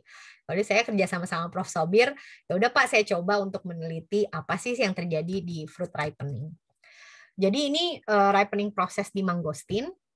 Jadi kita bisa melihat bahwa ada perubahan yang rapid terjadi ketika setelah mangosteen itu dipetik, nanti habis itu tiba-tiba dia udah langsung mateng gitu. Dan walaupun dia paling banyak ya waktu itu sih di tahun 2009 sampai 2014, mangosteen itu adalah buah yang paling banyak diekspor. Waktu itu lagi ngetren banget soal kulit buah manggis juga. Dan kita pengen tahu apa sih yang terjadi ketika manggis itu ripen, dan kita sudah dapat ripening marker dari manggis gitu, apa saja yang berubah, apa saja yang naik ketika dia ripen. Itu paper pertama dari mahasiswa Indonesia juga yang sekarang sudah lulus. Setelah itu kita coba berbagai macam post harvest treatment yang berdasarkan literatur katanya efektif untuk membuat manggis itu tahan lebih lama. Ternyata setelah kita coba berbagai post harvest treatment yang ada di literature, yang efektif itu hanya low temperature. Yang lainnya tidak efektif. Ya, stress inducer, methyl jasmonate, salicylic acid itu tidak efektif. Dan low temperature bisa menahan, kita bisa lihat di sini perubahan dari metabolitnya itu seperti kayak tertahan gitu ya. Peel color-nya di day 10 masih terlihat seperti belum matang. Berarti artinya dia bisa ditahan di low temperature. Dan betul, ketika kita analisa peel part, di sini kita melihat ada warna merah sama warna biru ya. Yang warna merah itu room temperature, yang warna biru itu yang saya taruh di low temperature. Dan kalau dari kiri ke kanan, itu artinya dia berubah ya. Berubah yang paling signifikan di prinsip PC1, itu principal component 1. Secara mudah, kita bisa melihat yang di loading plot sebelah kanan ada fructose, glucuronate, galactose, galacturonic acid. Itu senyawa-senyawa yang meningkat ketika dia matang. Dari mulai tidak matang sampai matang, itu gulanya naik, terus glucuronate, galacturonic acid itu yang membuat pilnya itu menjadi lebih lembut karena dia didegradasi. Jadi itu semua senyawa-senyawa yang terkait dengan ripening itu semuanya naik di room temperature. Tapi kalau di low temperature, bisa dilihat ya, yang day 10 saja, karakteristik metabolitnya itu mirip-mirip sama day 5 di room temperature. Dan ini mungkin ilustrasi yang lebih gampang, kita bisa lihat bahwa gula, galactose, sama galacturonic acid, di room temperature, sama dibandingkan di low temperature, itu peningkatannya berbeda ya. Kalau misalnya di room temperature itu dia naik, kalau setelah pematangan dari 0 sampai 10 hari, tapi kalau di low temperature, dia naiknya secara perlahan, artinya ada inhibisi enzim-enzim tertentu di low temperature. Tapi yang ingin menarik saya sampaikan, kita bisa melihat dari luar peel color-nya itu seperti tertahan dan sukses, happy. Tapi saya analisa flashnya, dalamnya, ternyata itu tidak ada perubahan. Walaupun kelihatannya di luar itu dia seperti tidak matang, buahnya itu sendiri dia matang gitu. Jadi berarti saat ini kita masih belum bisa secara optimal menahan laju dari pematangan buah sampai ke level flash. Padahal flash itu yang kita makan. Jadi di sini kita bisa lihat bahwa low temperature sekalipun mungkin hanya bisa delay ripening terlihat dari warna kulit buahnya, tapi dalamnya sendiri flashnya itu tidak jauh berbeda dengan yang tidak di treatment. Jadi ya kesimpulannya dari sini adalah we still have to find effective ways to prolong mangosteen shelf life. Jadi ini PR saya masih belum selesai soal manggis. Dan selain manggis saya juga melakukan riset tentang pematangan buah non-klimakterik seperti nanas gitu, dan juga melihat perbedaan dari berbagai varietas mangga Indonesia, dan juga melakukan studi ripening untuk pisang. Dan apalagi yang selanjutnya, ini adalah topik riset yang baru saja dimulai, dan ini baru saja terjadi beberapa minggu yang lalu, bahwa Indonesia bisa mengekspor pertama kali kelapa butir dari Indonesia ke Jepang. Dan bukan hanya kelapa, ada beragam rempah, bawang merah, kemiri gitu dari Sulawesi, dan ini bisa membuka lapangan pekerjaan masyarakat di daerah sana pasca gempa Pasigala. Dan ini foto saya, profesor dan asosiat profesor di lab kami memegang kelapa yang baru pertama kali perdana masuk Jepang dari Indonesia. Dan ini kita akan riset soal buah kelapa. Jadi saya ingin menutup pembicaraan saya hari ini dengan merangkum kembali bahwa metabolomics itu bisa digunakan untuk discriminative metabolomics, bisa untuk digunakan untuk informative metabolomics, predictive metabolomics, dan banyak lagi. Final remarks, aplikasi dari metabolomics ini sangat penting ya untuk ketahanan pangan satu bangsa ya. Jadi untuk resilience kita, terutama pandemi, kita harus survive, mungkin terisolasi, kita tidak tahu berapa lama, dan penting sekali untuk kita bisa menguatkan daya kita sendiri gitu untuk memproduksi pangan kita sendiri secara mandiri dan mengekspor komoditas penting-penting kita ke seluruh dunia dan berkompetisi secara global. Saya ingin menutup dengan berterima kasih atas semua perhatian yang sampai sekarang saya bicara hampir 1 jam. Dan ini adalah mahasiswa dari tim saya, semuanya pada pakai batik. Saat ini ada 19 mahasiswa di tim saya, ini hanya tim saya sendiri. Ada 10 PhD students, 3 M2 students, master tingkat 2, 2 master tingkat 1, dan 4 undergraduate students dari Jepang, Indonesia, Filipina, Malaysia, dan juga Thailand. Dan ini adalah semua kolaborator yang terlibat dan juga mahasiswa saya, baik yang masih belajar dan juga sudah lulus. Terima kasih banyak. Wassalamualaikum warahmatullahi wabarakatuh. Waalaikumsalam warahmatullahi wabarakatuh. Sangat menarik sekali Bu Sastia materinya. Terima kasih banyak. Dan inspiring sekali ternyata dari satu topik ini banyak hal yang beragam yang bisa kita lakukan untuk mengungkap suatu suatu identitas atau suatu kelebihan dari suatu produk. Ini kita sudah punya banyak penanya, Bu Sastia. Ya. Ada sekitar 11 orang. Baik. Penanya, mungkin kita satu-satu ya. Yang pertama dari Bu Nur Hasanah mengenai strategi untuk melakukan, ini baiknya kita per 3 penanya dijawab atau langsung atau gimana Bu Sastia? Boleh langsung aja, takutnya saya lupa. Oke. Ini dari Bu Nur Hasanah mengenai strategi jika kita ingin melakukan kegiatan riset metabolomik untuk pertama kali. Mungkin juga ya buat kita di Indonesia, walaupun kita sudah punya mungkin infrastrukturnya seperti GC atau LC, kira-kira strategi apa sih yang harus kita lakukan atau mungkin kita persiapkan seperti riset desainnya seperti apa gitu. Iya, terima kasih banyak Bu Nursana untuk pertanyaannya. Memang ini banyak yang sering ditanyakan ya. Kadang-kadang kita udah punya GC-nya gitu, tapi nggak mesti instrumen yang sama itu sebetulnya bisa dipakai untuk riset metabolomics. Yang pertama, instrumen itu biasanya kita alokasikan kalau untuk riset metabolomics ya riset metabolomics saja, tidak bisa dipakai lagi atau sulit gitu ya untuk dipakai lagi untuk menganalisa senyawa-senyawa yang pure sifatnya. Jadi kalau di lab kami itu udah mesin-mesin itu udah dikorbankan untuk menganalisa sampel yang crude sampel ya istilahnya. Karena kan kita pengen menganalisa sebanyak-banyaknya senyawa ya. Jadi tidak kita purifikasi gitu. Jadi artinya sampelnya tuh lumayan kotor gitu ya. Jadi kebayang kalau misalnya maintenance dari mesin itu tidak bagus, pasti nanti akan mengotori sampel-sampel bersih lainnya. Itu juga perlu perhatian tentang QC ya. QC dari maintenance alat, dari bagaimana cara menganalisa, bagaimana kita bisa memastikan bahwa kualitas data yang di-generate itu baik, itu pertama.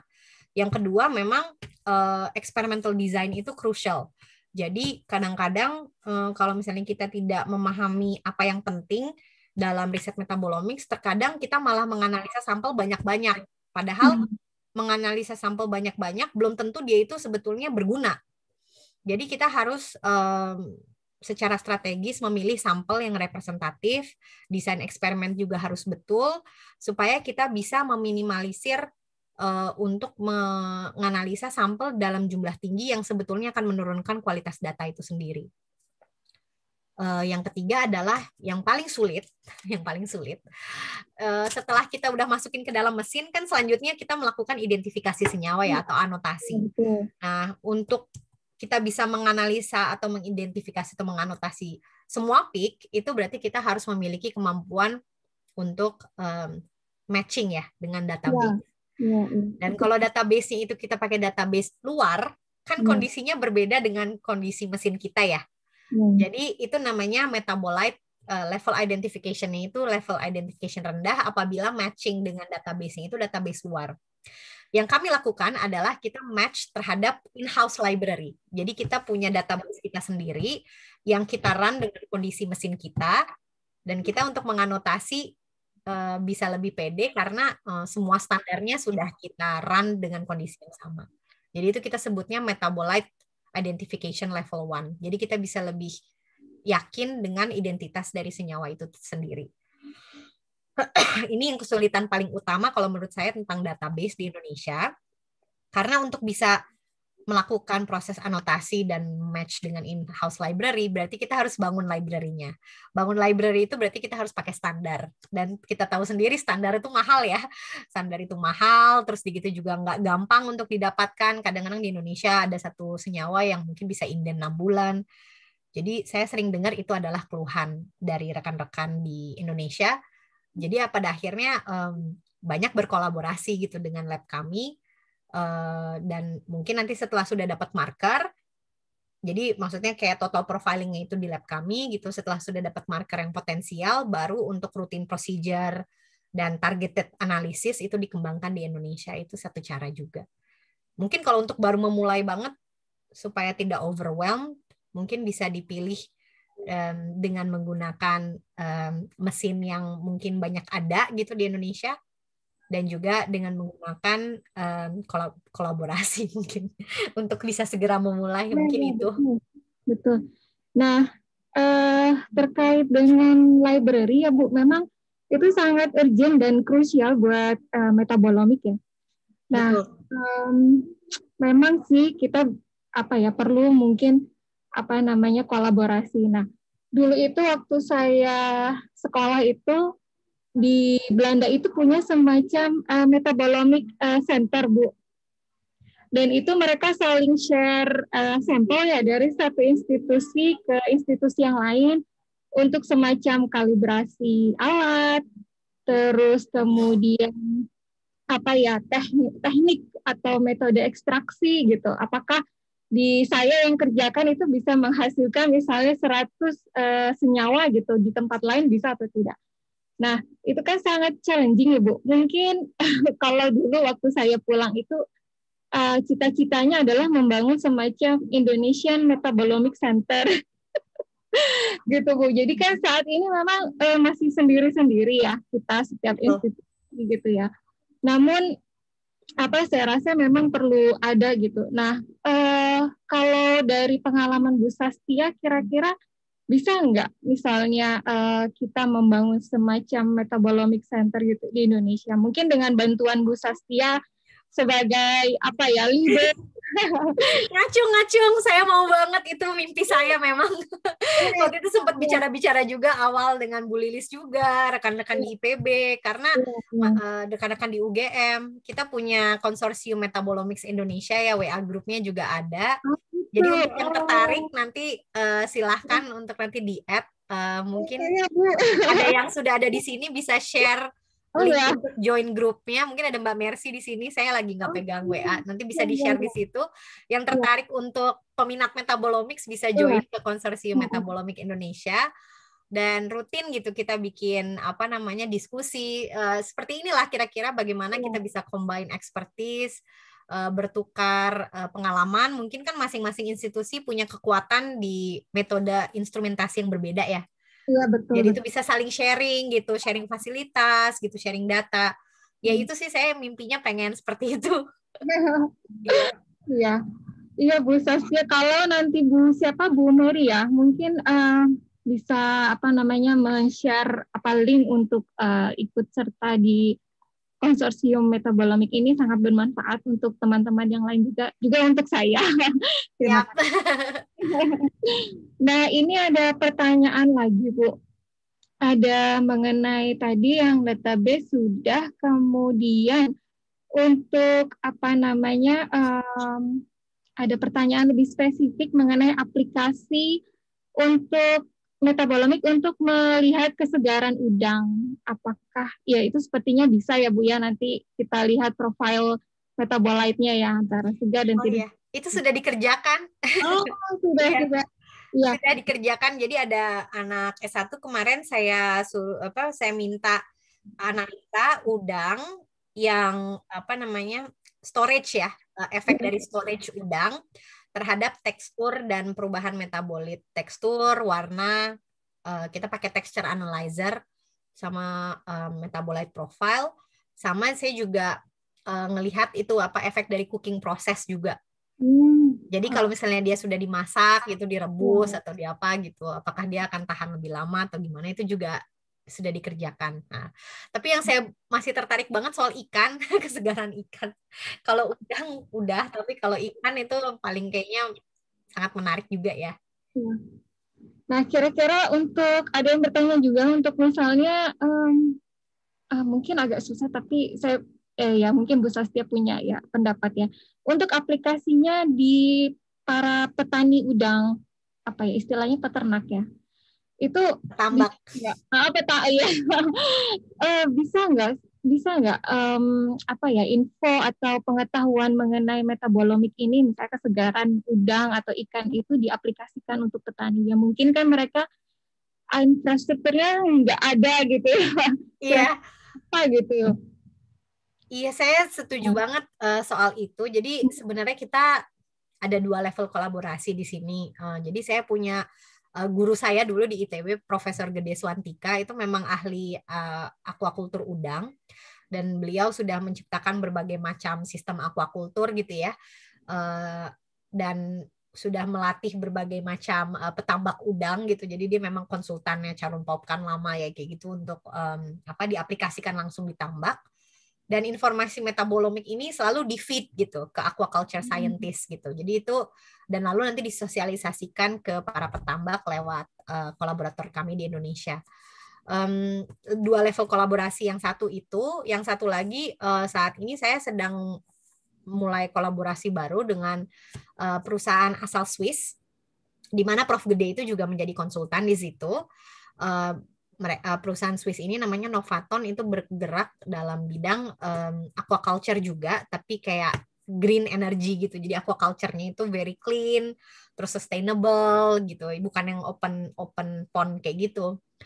Dan kita kerjasama riset di level itu gitu, level universitas dan industri gitu. Jadi mungkin nanti hasil informasinya ini bisa langsung diterapkan untuk pengembangan di industri.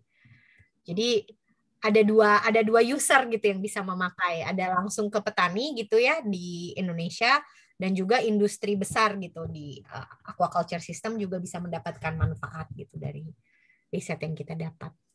Oke, Bu, nanti itu kan kalau kita sudah profile metabolite-nya, misalnya untuk yang kasus kesegaran atau tadi mengenai kopi ya, kualitas kopi, kan kita sudah punya semacam biomarker ya Bu ya. Nah, itu apakah bisa dibuat semacam rapid test gitu Bu? Iya. Bisa, itu justru idenya saya adalah setelah sudah dapat marker, saya pengen bikin portable device. Jadi sebetulnya sebelum pandemik, saya tuh udah mulai kolaborasi dengan Profesor Kuat yang sekarang mengembangkan Genos. Oke. Ya, dengan UGM sama Mas Ito, ada diaspora juga di Jerman, untuk dia ahli nanotech. Kita tuh sebenarnya udah mau bikin portable device gitu, nanotech based portable device untuk nanti bisa dipakai di farm, kayak yang mana yang bagus, yang mana yang enggak, kayak gitu, handheld device. Itu bener-bener sebelum pandemi.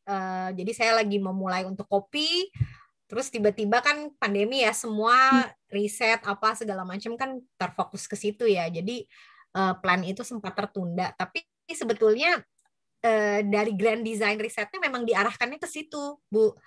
Jadi memang setelah mendapatkan marker itu harusnya dipakai sebagai rutin procedure di industri gitu, dengan bisa rapid kit, bisa handheld device, bisa analisa di lab gitu, kayak seperti Prodia gitu ya, kan udah ada uji gitu ya, khusus untuk senyawa-senyawa tertentu untuk uji kualitas.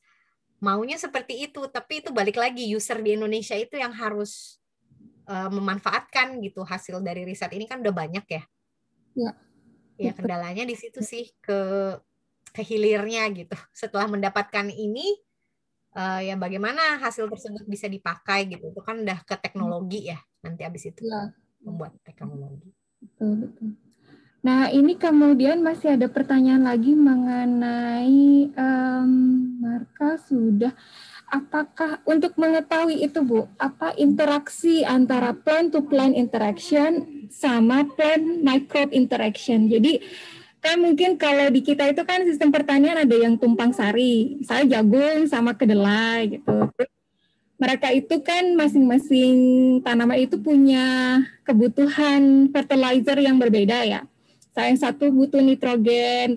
Nah, untuk mengetahui semacam kebutuhan apa yang mereka tanaman butuhkan gitu, semacam sebenarnya predicted agriculture practice gitu ya.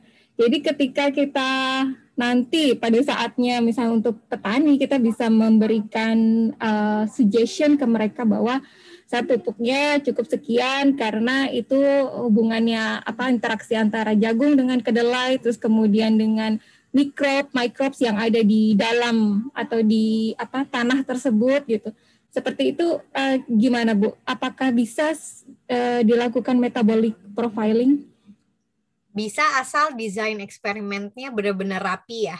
Karena kan itu kan udah dicampur-campur gitu. Bagaimana how can we tell the difference gitu. Akhirnya kalau desain eksperimennya tidak betul-betul diatur, nantinya hasilnya juga tidak konklusif gitu. Saya belum kebayang sih.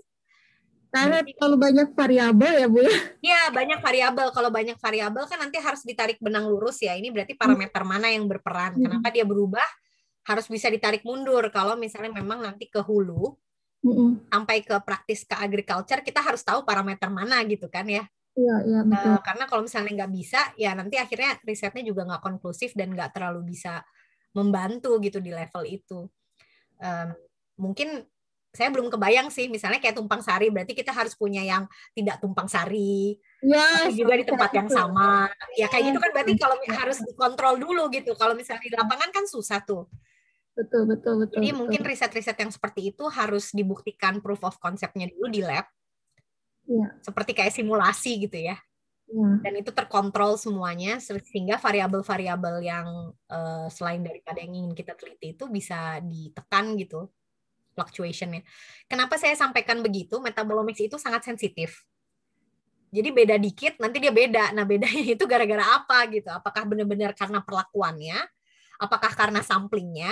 Apakah karena umur tanam yang berbeda? Apakah karena waktu pas diolah itu yang satu ngolahnya lama, yang satu bentar gitu? Ataukah karena penyimpanan? Semuanya itu bisa mempengaruhi faktor perubahan metabolitnya gitu. Ya, jadi betul. Itu challenging untuk waktu pas kita ambil sampel dan kita langsung ekstraksi, sampelnya itu juga harus dijaga kondisinya itu sama persis kayak gitu supaya tidak ada faktor perubahan itu dari handling seperti itu. Iya, apalagi kalau kita lakukan di tempat yang berbeda pasti akan memberikan profil. Ya, itunya sendiri udah beda gitu kan. Jadi kita apakah bedanya karena ini akhirnya nggak bisa dibahas gitu kan. Jadi kayak there are too many possibilities gitu. Jadi riset yang seperti itu harus kita kontrol betul dalam skala lab. Baru nanti validasi di lapangan. Nah, ini ada pertanyaan mengenai ini, Bu. Analisis data dari metabolomics itu kan data itu sangat besar dan memang yang paling mudah untuk melihat dari atau mengeneral data metabolit itu kita bisa menggunakan analisis multivariat ya, seperti menggunakan PCA atau PLS yang seperti Ibu atau discriminant analysis seperti itu. Nah, di Indonesia itu yang saya alami juga sangat sulit untuk mendapatkan software itu. Sama. Gitu. Jadi mahal pisan. Paling pakai yang free 30 hari yang dari Simkal seperti itu ya. Ya. Nah, kalau ada yang bertanya, kira-kira bisa nggak menggunakan software yang paling mudah didapat, misalnya SPSS seperti itu? Menurut Bu Sastia seperti apa? Banyak kok contoh-contoh freely available software. Jadi yang sudah kayak total package, kayak contohnya bisa dicatat mungkin namanya AI Output atau MS-DIAL, MS-DIAL itu alumni Fukusaki Lab yang bikin. Ya, sekarang dia kerja di Riken, namanya Tsugawa. Dia langganan di Nature Methods untuk software-softwarenya dia. Itu semua dia taruh gratis kok. Dan dia masukin in-house library-nya Fukusaki Lab di situ. Dan saya udah bikin buku, kalau mau cari buku ya, Mass Spectrometry Based Metabolomics, A Practical Guide, itu buku saya. Jadi itu sampai step by step, cara analisa, cara data analisa, software-nya bisa di-download, in-house library-nya ada, itu ada, bisa beli bukunya. Oke, ada di Amazon. Gitu. Jadi, kalau saran saya, kalau Simka itu mahal, ada dua cara. Yang pertama pakai freely available software. Memang prinsip kerjanya sama, datanya bisa diolah, tapi tidak cantik, itu aja. Kelihatannya emang kayak nggak profesional gitu ya. Kalau misalnya Simka tuh kan bisa kita atur beda-beda ininya, size-nya apa, bisa kelihatannya bagus. Itu aja sih sebenarnya. Tapi kalau cuman untuk menyaring data gitu, untuk visualisasi data, yang freely available software juga good enough. Yang kedua adalah bisa bikin, kalau ada yang jago R, Oh, Bikin sendiri. Mahasiswa saya itu ya sugawasan itu bikin sendiri. itu bahasanya keren. Saya juga nggak pinter itu, saya nggak bisa. Tapi mahasiswa saya ada yang waktu pas pandemi, itu kita kerasa banget Mbak. Karena waktu pas pandemi kan kita nggak boleh ke lab ya. Cuman terbatas banget. Mahasiswa dokter tuh udah stres banget, udah nggak bisa ke lab. Ya udah mau ngolah data. Ngolah data nggak ada SIM-nya. SIM-nya itu cuman diinstal di komputer yang ada di lab ya. Data analisis komputer. Karena kan ada copyright ya, jadi kita nggak boleh mahasiswa itu install di sembarang komputer, jadi cuma ada komputer di lab. Mereka pada nggak bisa nganalisa data, daripada desperate mereka bikin sendiri akhirnya. Bikin art program, jadi sebenarnya bisa dikerjakan dan itu nggak terlalu susah kalau ngerti ya. Saya juga bisa bikin sendiri, bisa. Maaf ya sensei, ini saya nggak bagus karena saya bikin pakai program saya sendiri. Wah, saya sih terkesima ya, maksudnya ternyata itu bisa. Ya mungkin prinsip yang sama gitu. Nanti saya bisa tanya sih ke mahasiswa yang di lab saya itu gimana mereka nganalisa data yang murah. Nanti kalau informasinya saya dapat nanti bisa saya share. Mungkin berguna juga untuk rekan-rekan yang di Indonesia, apa-apa yang freely available gitu ya. Ya, betul. Simpa itu juga setahu saya waktu itu beli itu hampir 70 jutaan ya. Ya, sekitar itu kemarin dapat penawaran berapa ribu ya. Berapa ribu saya lupa ya waktu itu, 4.000 atau berapa gitu ya, mungkin sekitar itu kalau dirupiahin ya. Sekitar 70 jutaan. Dan untuk kita pun budget riset yang allow untuk beli software tuh sedikit ya. Kalau beli mesin oke, gitu kan, kalau misalnya buat hire orang oke, untuk bisnis trip oke. Beli software semahal itu, waduh, itu juga justification-nya itu. Jadi memang nggak semudah itu. Saya paham sih kesulitannya juga, untuk dana yang bisa dialokasikan untuk beli software mahal tuh nggak banyak. Ini untuk yang keanggotaan apa ya tadi, konsorsium Metabolomics, Bu Mercy sudah share link-nya ya, mungkin Bapak Ibu para peserta jika ingin bergabung bisa melihat kolom chat dan bisa ikut menyimpan atau save link-nya dulu sebelum nanti hilang. Nah, kemudian ada pertanyaan lagi mengenai, sebenarnya sih sudah dijawab ya, cuman ini terlalu spesifik, pengujian untuk kontaminasi. Jadi kalau misalnya mau melihat kontaminasi produk itu juga bisa ya, tergantung desain risetnya seperti apa gitu ya Bu ya. Seperti itu. Bisa untuk kontaminasi sangat memungkinkan. Iya. Nah, untuk yang analisis metabolomic ini ada yang bertanya, apakah cukup GC ataukah perlu gitu? Ya, kalau punya dua-duanya boleh atuh. Saya biasanya mulai untuk yang pangan Indonesia. Kenapa saya pakai GC? Pertama, LC itu ngerepotin dari segi matrix effect, ya kan? Ionization efficiency, ionization suppression ada masalah. Terus begitu database-nya di lab kami nggak sebanyak database-nya GC. Itu aja sih sebenarnya. Iya sih, memang untuk pangan ya, untuk pangan kan kita punya database pangan. Nah, itu banyak kan tuh dari dulu di-build-nya based on GCMS, karena pertama dia robust.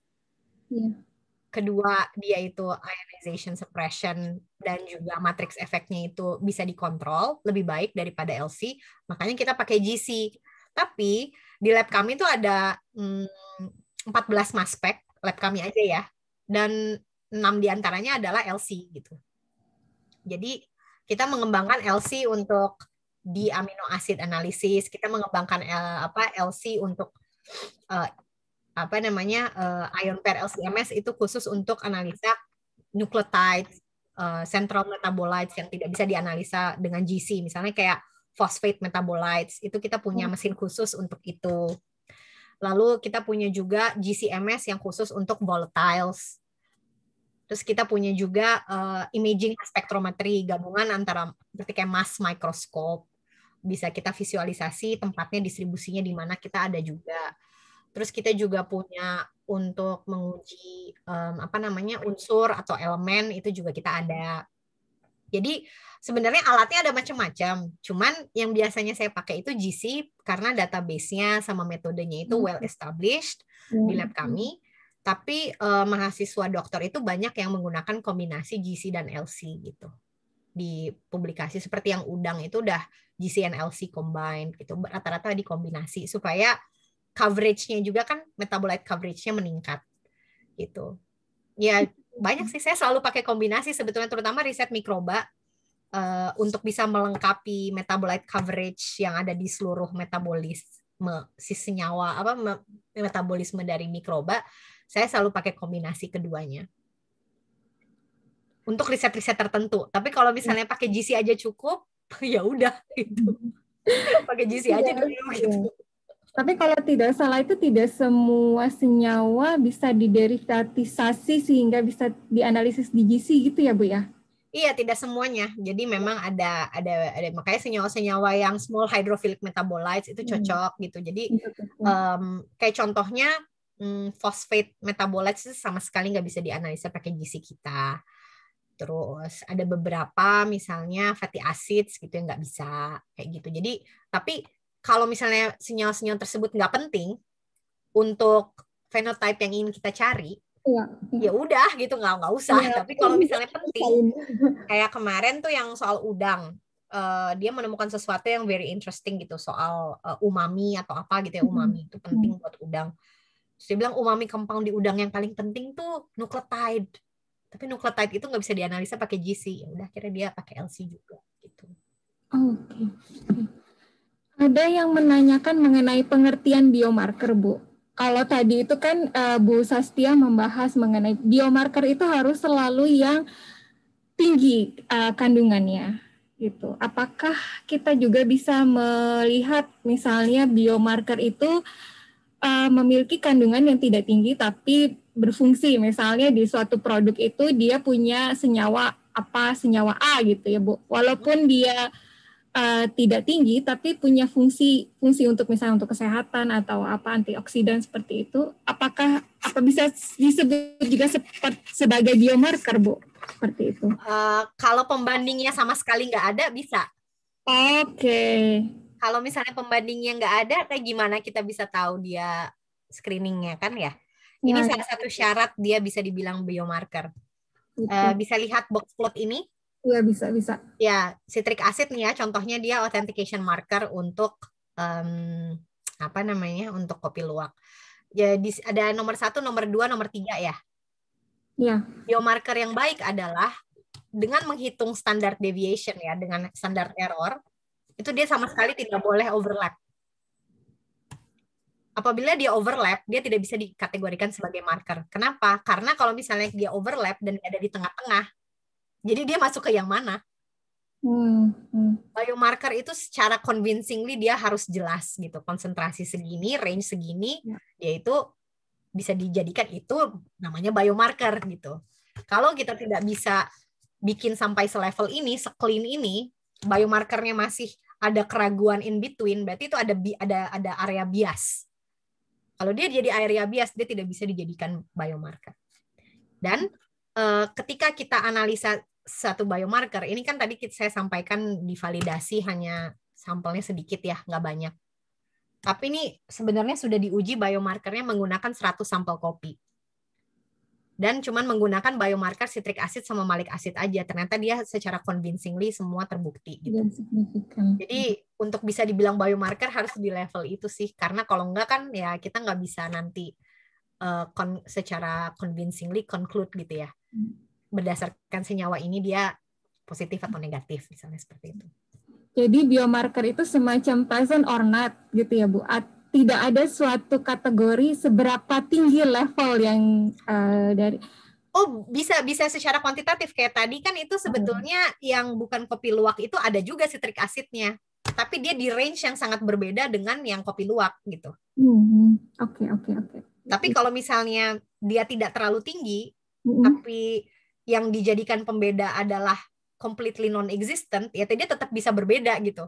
Antara nil atau present gitu. Itu juga bisa jadi biomarker. Tapi kalau misalnya udah rendah, terus yang pembandingnya juga hampir mirip, dia nggak bisa dijadikan marker kan. Yang paling gampang itu sebetulnya kalau misalnya berdasarkan kuantifikasi, itu memang berdasarkan konsentrasi ya. Karena kalau dia berdasarkan efikasi, misalnya kayak senyawa itu kan misalnya potent atau tidak bisa jadi bukan berdasarkan konsentrasi ya. Betul. Walaupun dia sedikit, kalau dia potent, dia bisa jadi bioactivity-nya sangat tinggi, walaupun dia rendah. Nah itu susah kan? Kalau kayak gitu pakai bioassay. Iya. Jangan pakai kuantifikasi seperti itu. Iya. Berdasarkan bioactivity-nya, jadi harus menggunakan metode bioassay. Betul. Ya. Ya, jadi yang di screening bukan konsentrasi tapi potensi gitu. Ya kadangkala kan sinergisitas antara metabolit ya Bu ya. Dalam satu sistem itu kan mungkin dia rendah, tapi jika ada metabolit yang lain dia bersinergi sehingga membentuk suatu fungsi. Jadi butuh selain metabolomik butuh assay yang lain gitu ya Bu ya. Iya, tergantung. Kalau misalnya memang as simple as kayak tadi kopi luwak, setelah dia dimakan oleh luwak, dia naik gitu kan. Ya itu standalone bisa kan, kalau sesimpel itu. Tapi kalau kita bicara soal sistem biologis, soal efikasi satu obat atau disease, itu sangat kompleks kan ya. Bukan sekedar rapid screening asli nggak asli, atau biomarker yang lebih sederhana seperti kayak buat pangan. Misalnya organik atau nggak organik, itu kan kalau untuk pangan seperti itu ya, jadi dia kayak yes or no gitu. Tapi kalau misalnya kita pengen deteksi biomarker untuk penyakit kanker gitu, variabelnya kan sangat kompleks ya. Jadi single marker itu belum tentu gitu loh bisa di-apply untuk berbagai jenis sampel gitu. Itu validasinya luar biasa sulit. Saya biasanya menghindari riset itu. Susah divalidasinya kan soalnya. Ini Bu, ada yang tertarik nih untuk melakukan semacam metabolic profiling gitu. Nah, kalau kita misalnya satu institusi di Indonesia ingin meminta bantuan Bu Sastia mengirimkan sampel gitu, apakah bisa ya Bu ya? Sampel misalnya tadi seperti tadi kelapa gitu atau kopi gitu ya. Itu ada yang bertanya sih bagaimana mekanismenya gitu, perlukah kita meminta izin dulu gitu, terus bagaimana dengan aturan di Jepang seperti itu gitu. Oke, ini sering ada inquiry soal ini gitu, dan kita tuh sebenarnya pengen banget gitu bisa mengakomodir permintaan berbagai macam dari berbagai macam pihak ya. Tapi kan kita juga punya keterbatasan manpower, machine time gitu. Jadi biasanya saya meminta mengajukan proposal riset gitu, proposal kerjasama, proposal riset, kita review risetnya ini cocok atau enggak, kita tuh punya kompetensi yang cukup atau tidak, manpower yang cukup atau tidak untuk melakukan riset tersebut. Apabila memang potensial, siap aja gitu. Misalnya staffnya bisa pergi ke lab kami, lalu bisa ikut training sambil melakukan analisanya sendiri, sehingga bukan cuma kirim sampel, tapi expertise dan know-how-nya juga bisa dapat gitu. Dan itu trainingnya itu gratis gitu. Jadi kita 1 bulan ada training itu setiap bulan Oktober, tapi setiap tahun kita cuma bisa nerima misalnya sampai 5 orang kayak gitu. Jadi terbatas banget. Karena kita nggak komersil kan ya, kita bukan yang buka jasa analisa gitu, nggak bisa Osaka University issue invoice jasa analisis tuh nggak bisa gitu. Jadi makanya semuanya itu gratis, tapi kita harus memilih yang kira-kira juga menguntungkan untuk mahasiswa kami. Mahasiswa kami nanti bisa terlibat untuk riset tersebut gitu, nanti juga jadi topik riset bersama. Karena kita kan universitas ya, motivasi kita yang paling utama itu kan untuk pendidikan dan riset untuk mahasiswa gitu. Jadi biasanya kita mulai dari proposal riset, dan nanti kalau misalnya kita bisa mengajukan kerjasama, kita bisa initiate research topik tersebut gitu. Ya itu banyak sih yang seperti itu gitu, misalnya approach, terus itu satu hal untuk berhubungan langsung dengan Osaka University. Hal yang satu lagi adalah saya punya organisasi namanya Formind Institute di Indonesia. Nah, Formind Institute ini juga membuka seperti kayak jasa konsultasi, jasa pelayanan, jasa analisis. Ini juga bisa dilakukan di Indonesia. Kalau misalnya sebagai konsultan, itu saya bisa secara bebas gitu ya, lewat organisasi Formind Institute. Tapi secara dosen di Osaka University, itu harus dibedakan ya. Nah, ya kayak gitu, kurang lebih gitu, mudah-mudahan paham. Jadi ada lewat organisasi Formind Institute bisa berhubungan langsung dan less restriktif daripada berhubungan langsung dengan Osaka, tapi sebetulnya prinsipnya sama, cuman lewat wadah yang berbeda gitu berinteraksinya. Oke. Oke, makasih Bu Sastia. Ada pertanyaan sebenarnya tadi sudah dijawab, cuman ini dari Bu Dwi. Bu Dwi ini menanyakan, memang kan kita sudah melakukan penelitian di lab ya mengenai metabolic profiling, terus kita sudah ketemu biomarker sebagainya. Bagaimana membawa pengetahuan ini kepada petani atau kepada user ya? Memang itu tadi sudah dijawab ya Bu ya. Nah, Bu Dwi ingin apakah Bu Sastia sudah ada pengalaman mengenai ini gitu? Atau yang udang tadi itu ya Bu ya? Iya, yang udang tadi, terus ke industri tempe. Ya, jadi riset kami langsung dipakai untuk bisa ekspor. Dan kebetulan, sebetulnya gini, saya menyadari sebagai akademisi, tangan saya itu terbatas. Jadi walaupun saya berusaha datang ke petani, saya pengen training, segala macam, ujung-ujungnya apa? Ujung-ujungnya uang memang benar. Yang bisa mengubah ya, yang bisa mengubah semuanya adalah di level pelaku usaha. Intinya itu di Indonesia. Dari level riset, peneliti-peneliti di tanah air itu menurut saya luar biasa dedikasinya untuk training ke petani. Tapi setelah dilepas, terus begitu pelaku usahanya membeli harga produk dari petani yang bagus dengan harga yang sama dengan harga yang jelek, apa insentifnya untuk petani? Walaupun mereka sudah train, misalnya untuk melakukan fermentasi kakao, tapi harga biji fermentasi sama biji yang tidak difermentasi dihargain sama pengumpul. Ya udah kan, terus apa lah, terus ngapain lagi gitu kan, ngapain dia capek-capek gitu, atau dihargainnya murah sekali gitu. Ya balik lagi, akhirnya ujungnya itu kita butuh kolaborasi antara akademisi, industri, dan juga pemerintah untuk supaya kita bisa peningkatan kualitas ini terjalin gitu. Pada akhirnya saya sama ayah saya bikin perusahaan keluarga gitu untuk ekspor impor. Makanya akhirnya saya terjun langsung gitu. Ya udah kalau gitu, kalau misalnya nunggu begini terus Indonesia nggak akan maju. Kita harus bisa bawa produk yang bagus-bagus di Indonesia ini bisa diekspor. Saya yang ngurusin impornya di Jepang. Dan saya make sure QC ini dijalani. Dan saya training langsung ke petani, saya beli dengan harga mahal. Ya akhirnya harus kayak gitu. Dan itu yang saya lakukan sekarang, yang tentang kelapa, durian, semuanya itu ekspor perdana gitu. Dan itu diimpor ke Jepang itu berkat adanya pipeline dari dunia industri gitu, dan terjun langsung di situ. Itu sih yang akhirnya saya lakukan. Untuk bisa training ke petani langsung. Terus tadi saya sempat baca di chat ya, saya takut ini nggak terjawab karena ini pertanyaan yang sangat penting, saya harus jawab. Apa tidak takut plasma nutfah kita dicuri? Ini sangat penting. Pertama, setiap saya kolaborasi tidak pernah tanpa MTA. Ya, itu pertama. Yang kedua, saya tidak pernah bawa barang untuk sampel riset secara utuh. Manggis itu mahasiswa Indonesia ya, bukan asing. Indonesia itu saya kirim ke Indonesia, dia stay 1-2 bulan di Bogor, lalu dia petik buahnya, dia proses semuanya di Indonesia sampai freeze dry, baru dia bawa ke Jepang. Atau jusnya. Jadi saya menghindari supaya plasma nutfah ini tidak ke Jepang, hanya ekstraknya. Gitu. Tapi kalau misalnya toh memang dibawa ke Jepang itu dengan proper MTA gitu. Misalnya kayak kopi gitu. Kopi itu memang dibawa ke Jepang, tapi itu memang komoditas ekspor yang memang udah di kemana-mana juga ada gitu kan, biji kopi. Tapi kalau selama green bean itu kan ada phytosanitary certificate, itu juga memang dengan MTA yang jelas seperti itu. Jadi itu harus dalam kerangka kerjasama, bukan asal dibawa hand carry ya. Itu nggak bisa kayak gitu. Jadi kita harus punya payung kerjasama, MOU yang jelas, perjanjian kerjasama yang jelas, dan setiap bawa sampel itu harus ada material transfer agreement. Itu satu.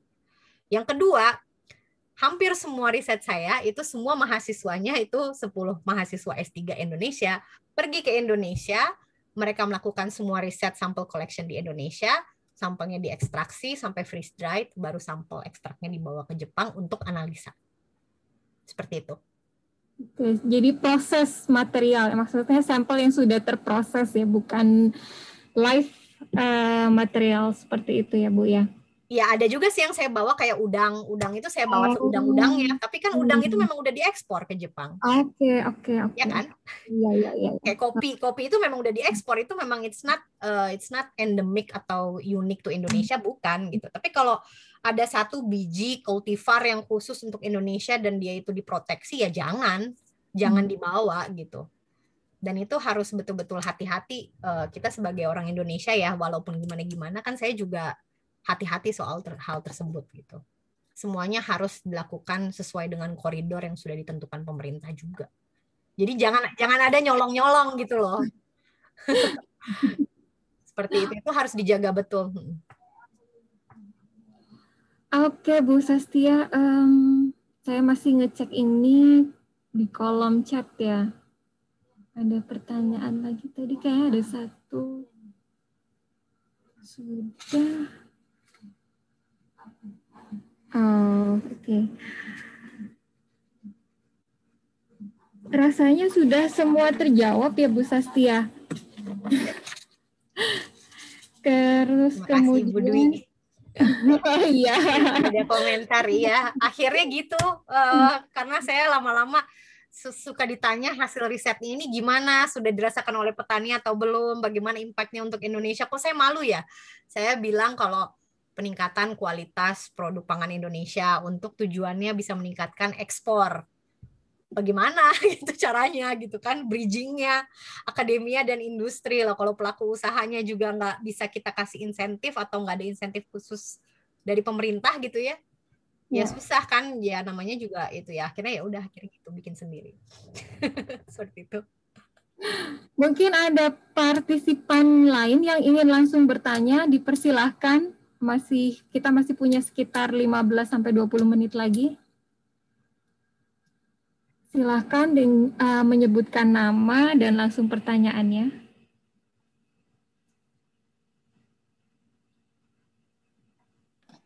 Mohon maaf, Bu, saya izin bertanya, apakah diperbolehkan?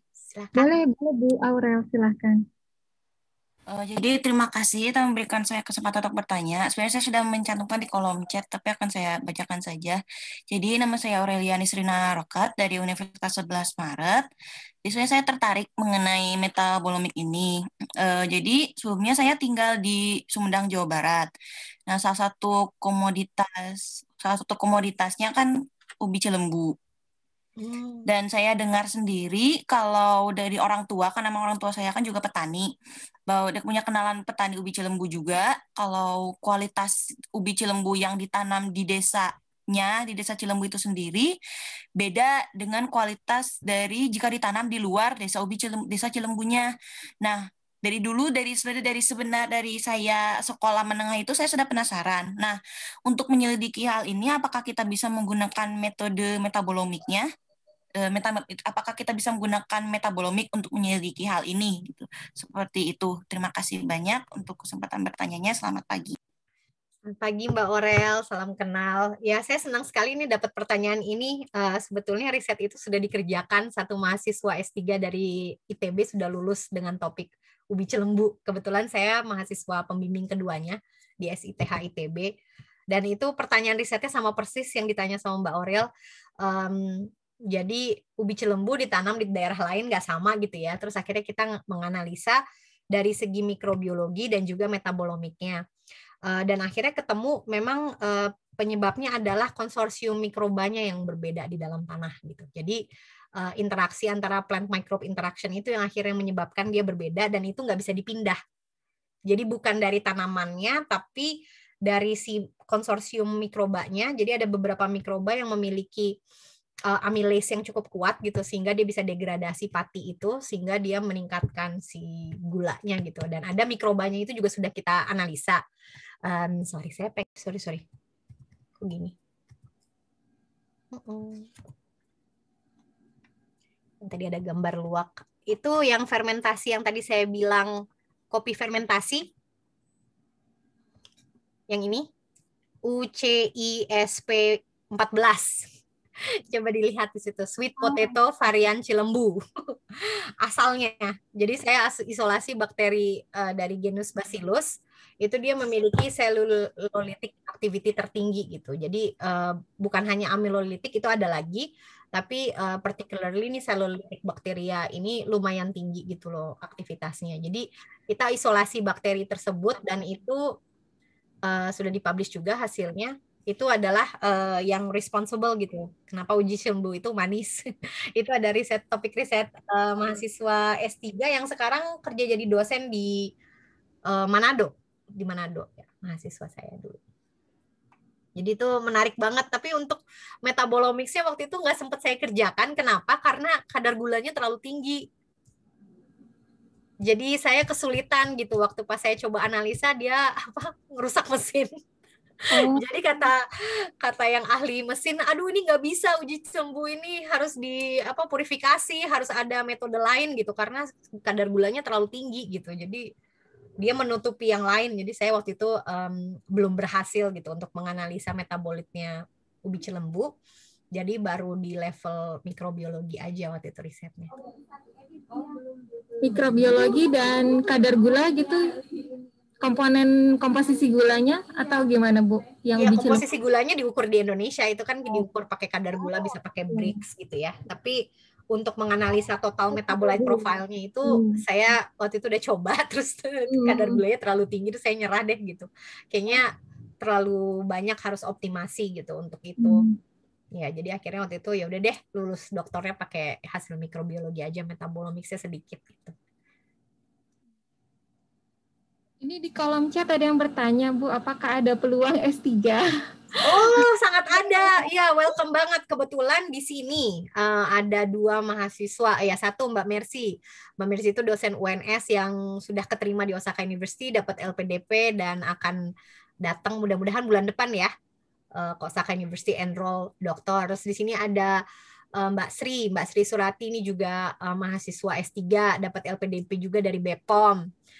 Jadi memang banyak peluang S3 di departemen kami. Kalau bukan di lab saya, bisa di lab yang lain gitu. Nanti bisa tanya-tanya juga, bisa di Google Fukusaki Lab atau Sastia gitu ya di Osaka University. Nanti bisa lihat web page, homepage kita dan tata cara untuk apply, bagaimana admission prosesnya, itu bisa di Google di website-nya Department of Biotechnology. Nanti saya bisa share juga linknya. Mudah-mudahan ada teman-teman dari LIPI dan yang hadir di sini nanti berminat untuk lanjut S3, kita welcome banget loh. Ada juga kemarin ya mahasiswa dari LIPI, Mas Jalu ya? Oh iya. Ya, Mas Jalu itu dari LIPI Biotek, itu juga mahasiswa lulusan dari lab kami sampai master, tapi dia dapat LPDP juga dari LIPI Biotek. Ya mudah-mudahan nanti masih ada banyak lagi rekan-rekan yang berminat lanjut, welcome. Oke. Apakah ada pertanyaan lagi dari para peserta? Bu Wahyuni boleh bertanya nggak Bu Wahyuni? Masih ada ya? Oke. Terima kasih Bu Wahyuni. Selamat siang Bu Sastia. Mungkin Jepang udah siang banget ya, 2 jam perbedaannya. Senang sekali bisa mendengarkan presentasi hari ini, menarik dan menurut saya sangat penting. Sebetulnya profesor saya saya lihat dari ITB, sebetulnya profesor saya tuh kayaknya udah tertarik banget gitu ya. Dan kebetulan sekarang ada dosen kami juga, staf kami, kolega lah ya, yang bekerja juga dengan metabolomik. Tadi kan kalau misalnya Bu Sastia sampaikan, kalau misalnya yang dikerjakan itu kan masih terkait dengan food ya, tapi ada juga yang terkait dengan obat. Nah ini mungkin karena terkait dengan penelitian saya gitu ya, kayak kebetulan bergerak di kimia berbahan alam. Nah kalau misalnya dengan potensi, kita tahu kan potensi tumbuhan obat Indonesia sangat luar biasa. Nah kalau misalnya di labnya Bu Sastia sendiri, apakah sudah ada yang mengerjakan mengenai potensi tumbuhan obat Indonesia gitu untuk berbagai, katakanlah mengobati penyakit dan sebagainya gitu? Kalau untuk mengobati penyakit belum Ibu, karena kebetulan kami belum ada kolaborator di bidang farmasi. Tapi untuk kualitas bahan alamnya itu sendiri, jadi simplisianya mungkin ya. Simplisianya. Standarisasi bahan baku, kualitas itu kita kerjasama dengan Pusat Studi Biofarmaka dengan Pak Raffi sama Bu Irmanida Batubara. Oh ya Bu Irma. Bu Imeh, yaitu kita kerjasama untuk berbagai tanaman obat yang herbal gitu ya. Tapi bukan untuk saya sendiri, nggak meneliti efeknya dia untuk kesehatan gitu, karena kita bukan farmasi ya. Jadi kita meneliti bagaimana kita bisa menjaga kualitas standarisasi bahan baku. Terus misalnya kalau ada tumbuhan yang mirip-mirip gitu penampakannya, bagaimana kita bisa diskriminasi tanaman obat yang mirip-mirip, spesiesnya sama, hampir mirip, tapi sebenarnya beda gitu, dan ternyata efikasinya berbeda. Jadi diskriminasi itu riset soal tanaman obat masih di level itu sih Bu. Masih di level itu ya. Mudah-mudahan bisa mulai yang baru. Oke. Iya. Nanti mungkin ke depannya mungkin bisa, nanti saya pengen juga sih belajar sih sebetulnya, tapi mungkin saya nggak mungkin sendiri ya, mungkin perlu kerjasama juga gitu ya, karena kan kalau kalau ya kita jaga, kalau saya hanya isolasi, kemudian penentuan struktur, uji aktivitas. Ya ke depannya sebetulnya kami ingin juga ke arah bagaimana tadi ya metabolomik pada tumbuhan obat Indonesia sebetulnya yang seperti dilakukan di biofarmaka yang di IPB sebetulnya gitu. Tapi memang ya itu tadi keterbatasan alat juga sangat penting ya. Kalau misalnya yang dilakukan di ITB kemarin kita baru yang ada kolega kami dengan NMR. Oh iya, Ibu di kimia ITB ya Bu ya? Betul. Iya. Jadi anggota IGL juga. Oh iya, siap. Silakan Bu, welcome. Ya nanti kita bisa kontak-kontak deh. Makasih Bu Sastia. Terima kasih, sukses selalu ya. Iya, makasih Bu.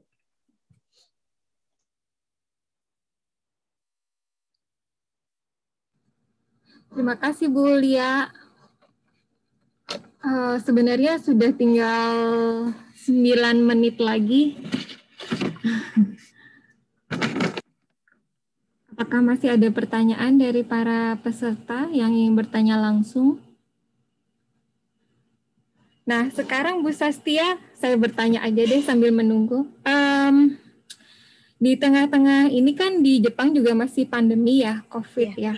Dan kalau untuk kegiatan ini kan butuh, kegiatan metabolomik ini kan butuh semacam kegiatan riset yang sangat sering gitu ya. Kita harus preparasi sampel, kemudian ekstraksi. Nah, sekarang bagaimana Bu mensiasati itu di lab? Apakah ada semacam pembagian tugas siapa yang mengerjakan ekstraksi atau injeksi sampel seperti itu, Bu? Kalau di lab kami waktu itu restriksinya tahun lalu dari April sampai Juni aja. Iya, setelah itu restriksinya di ease up itu, jadi sekarang ini semua mahasiswa bisa melakukan riset ke lab, alhamdulillah.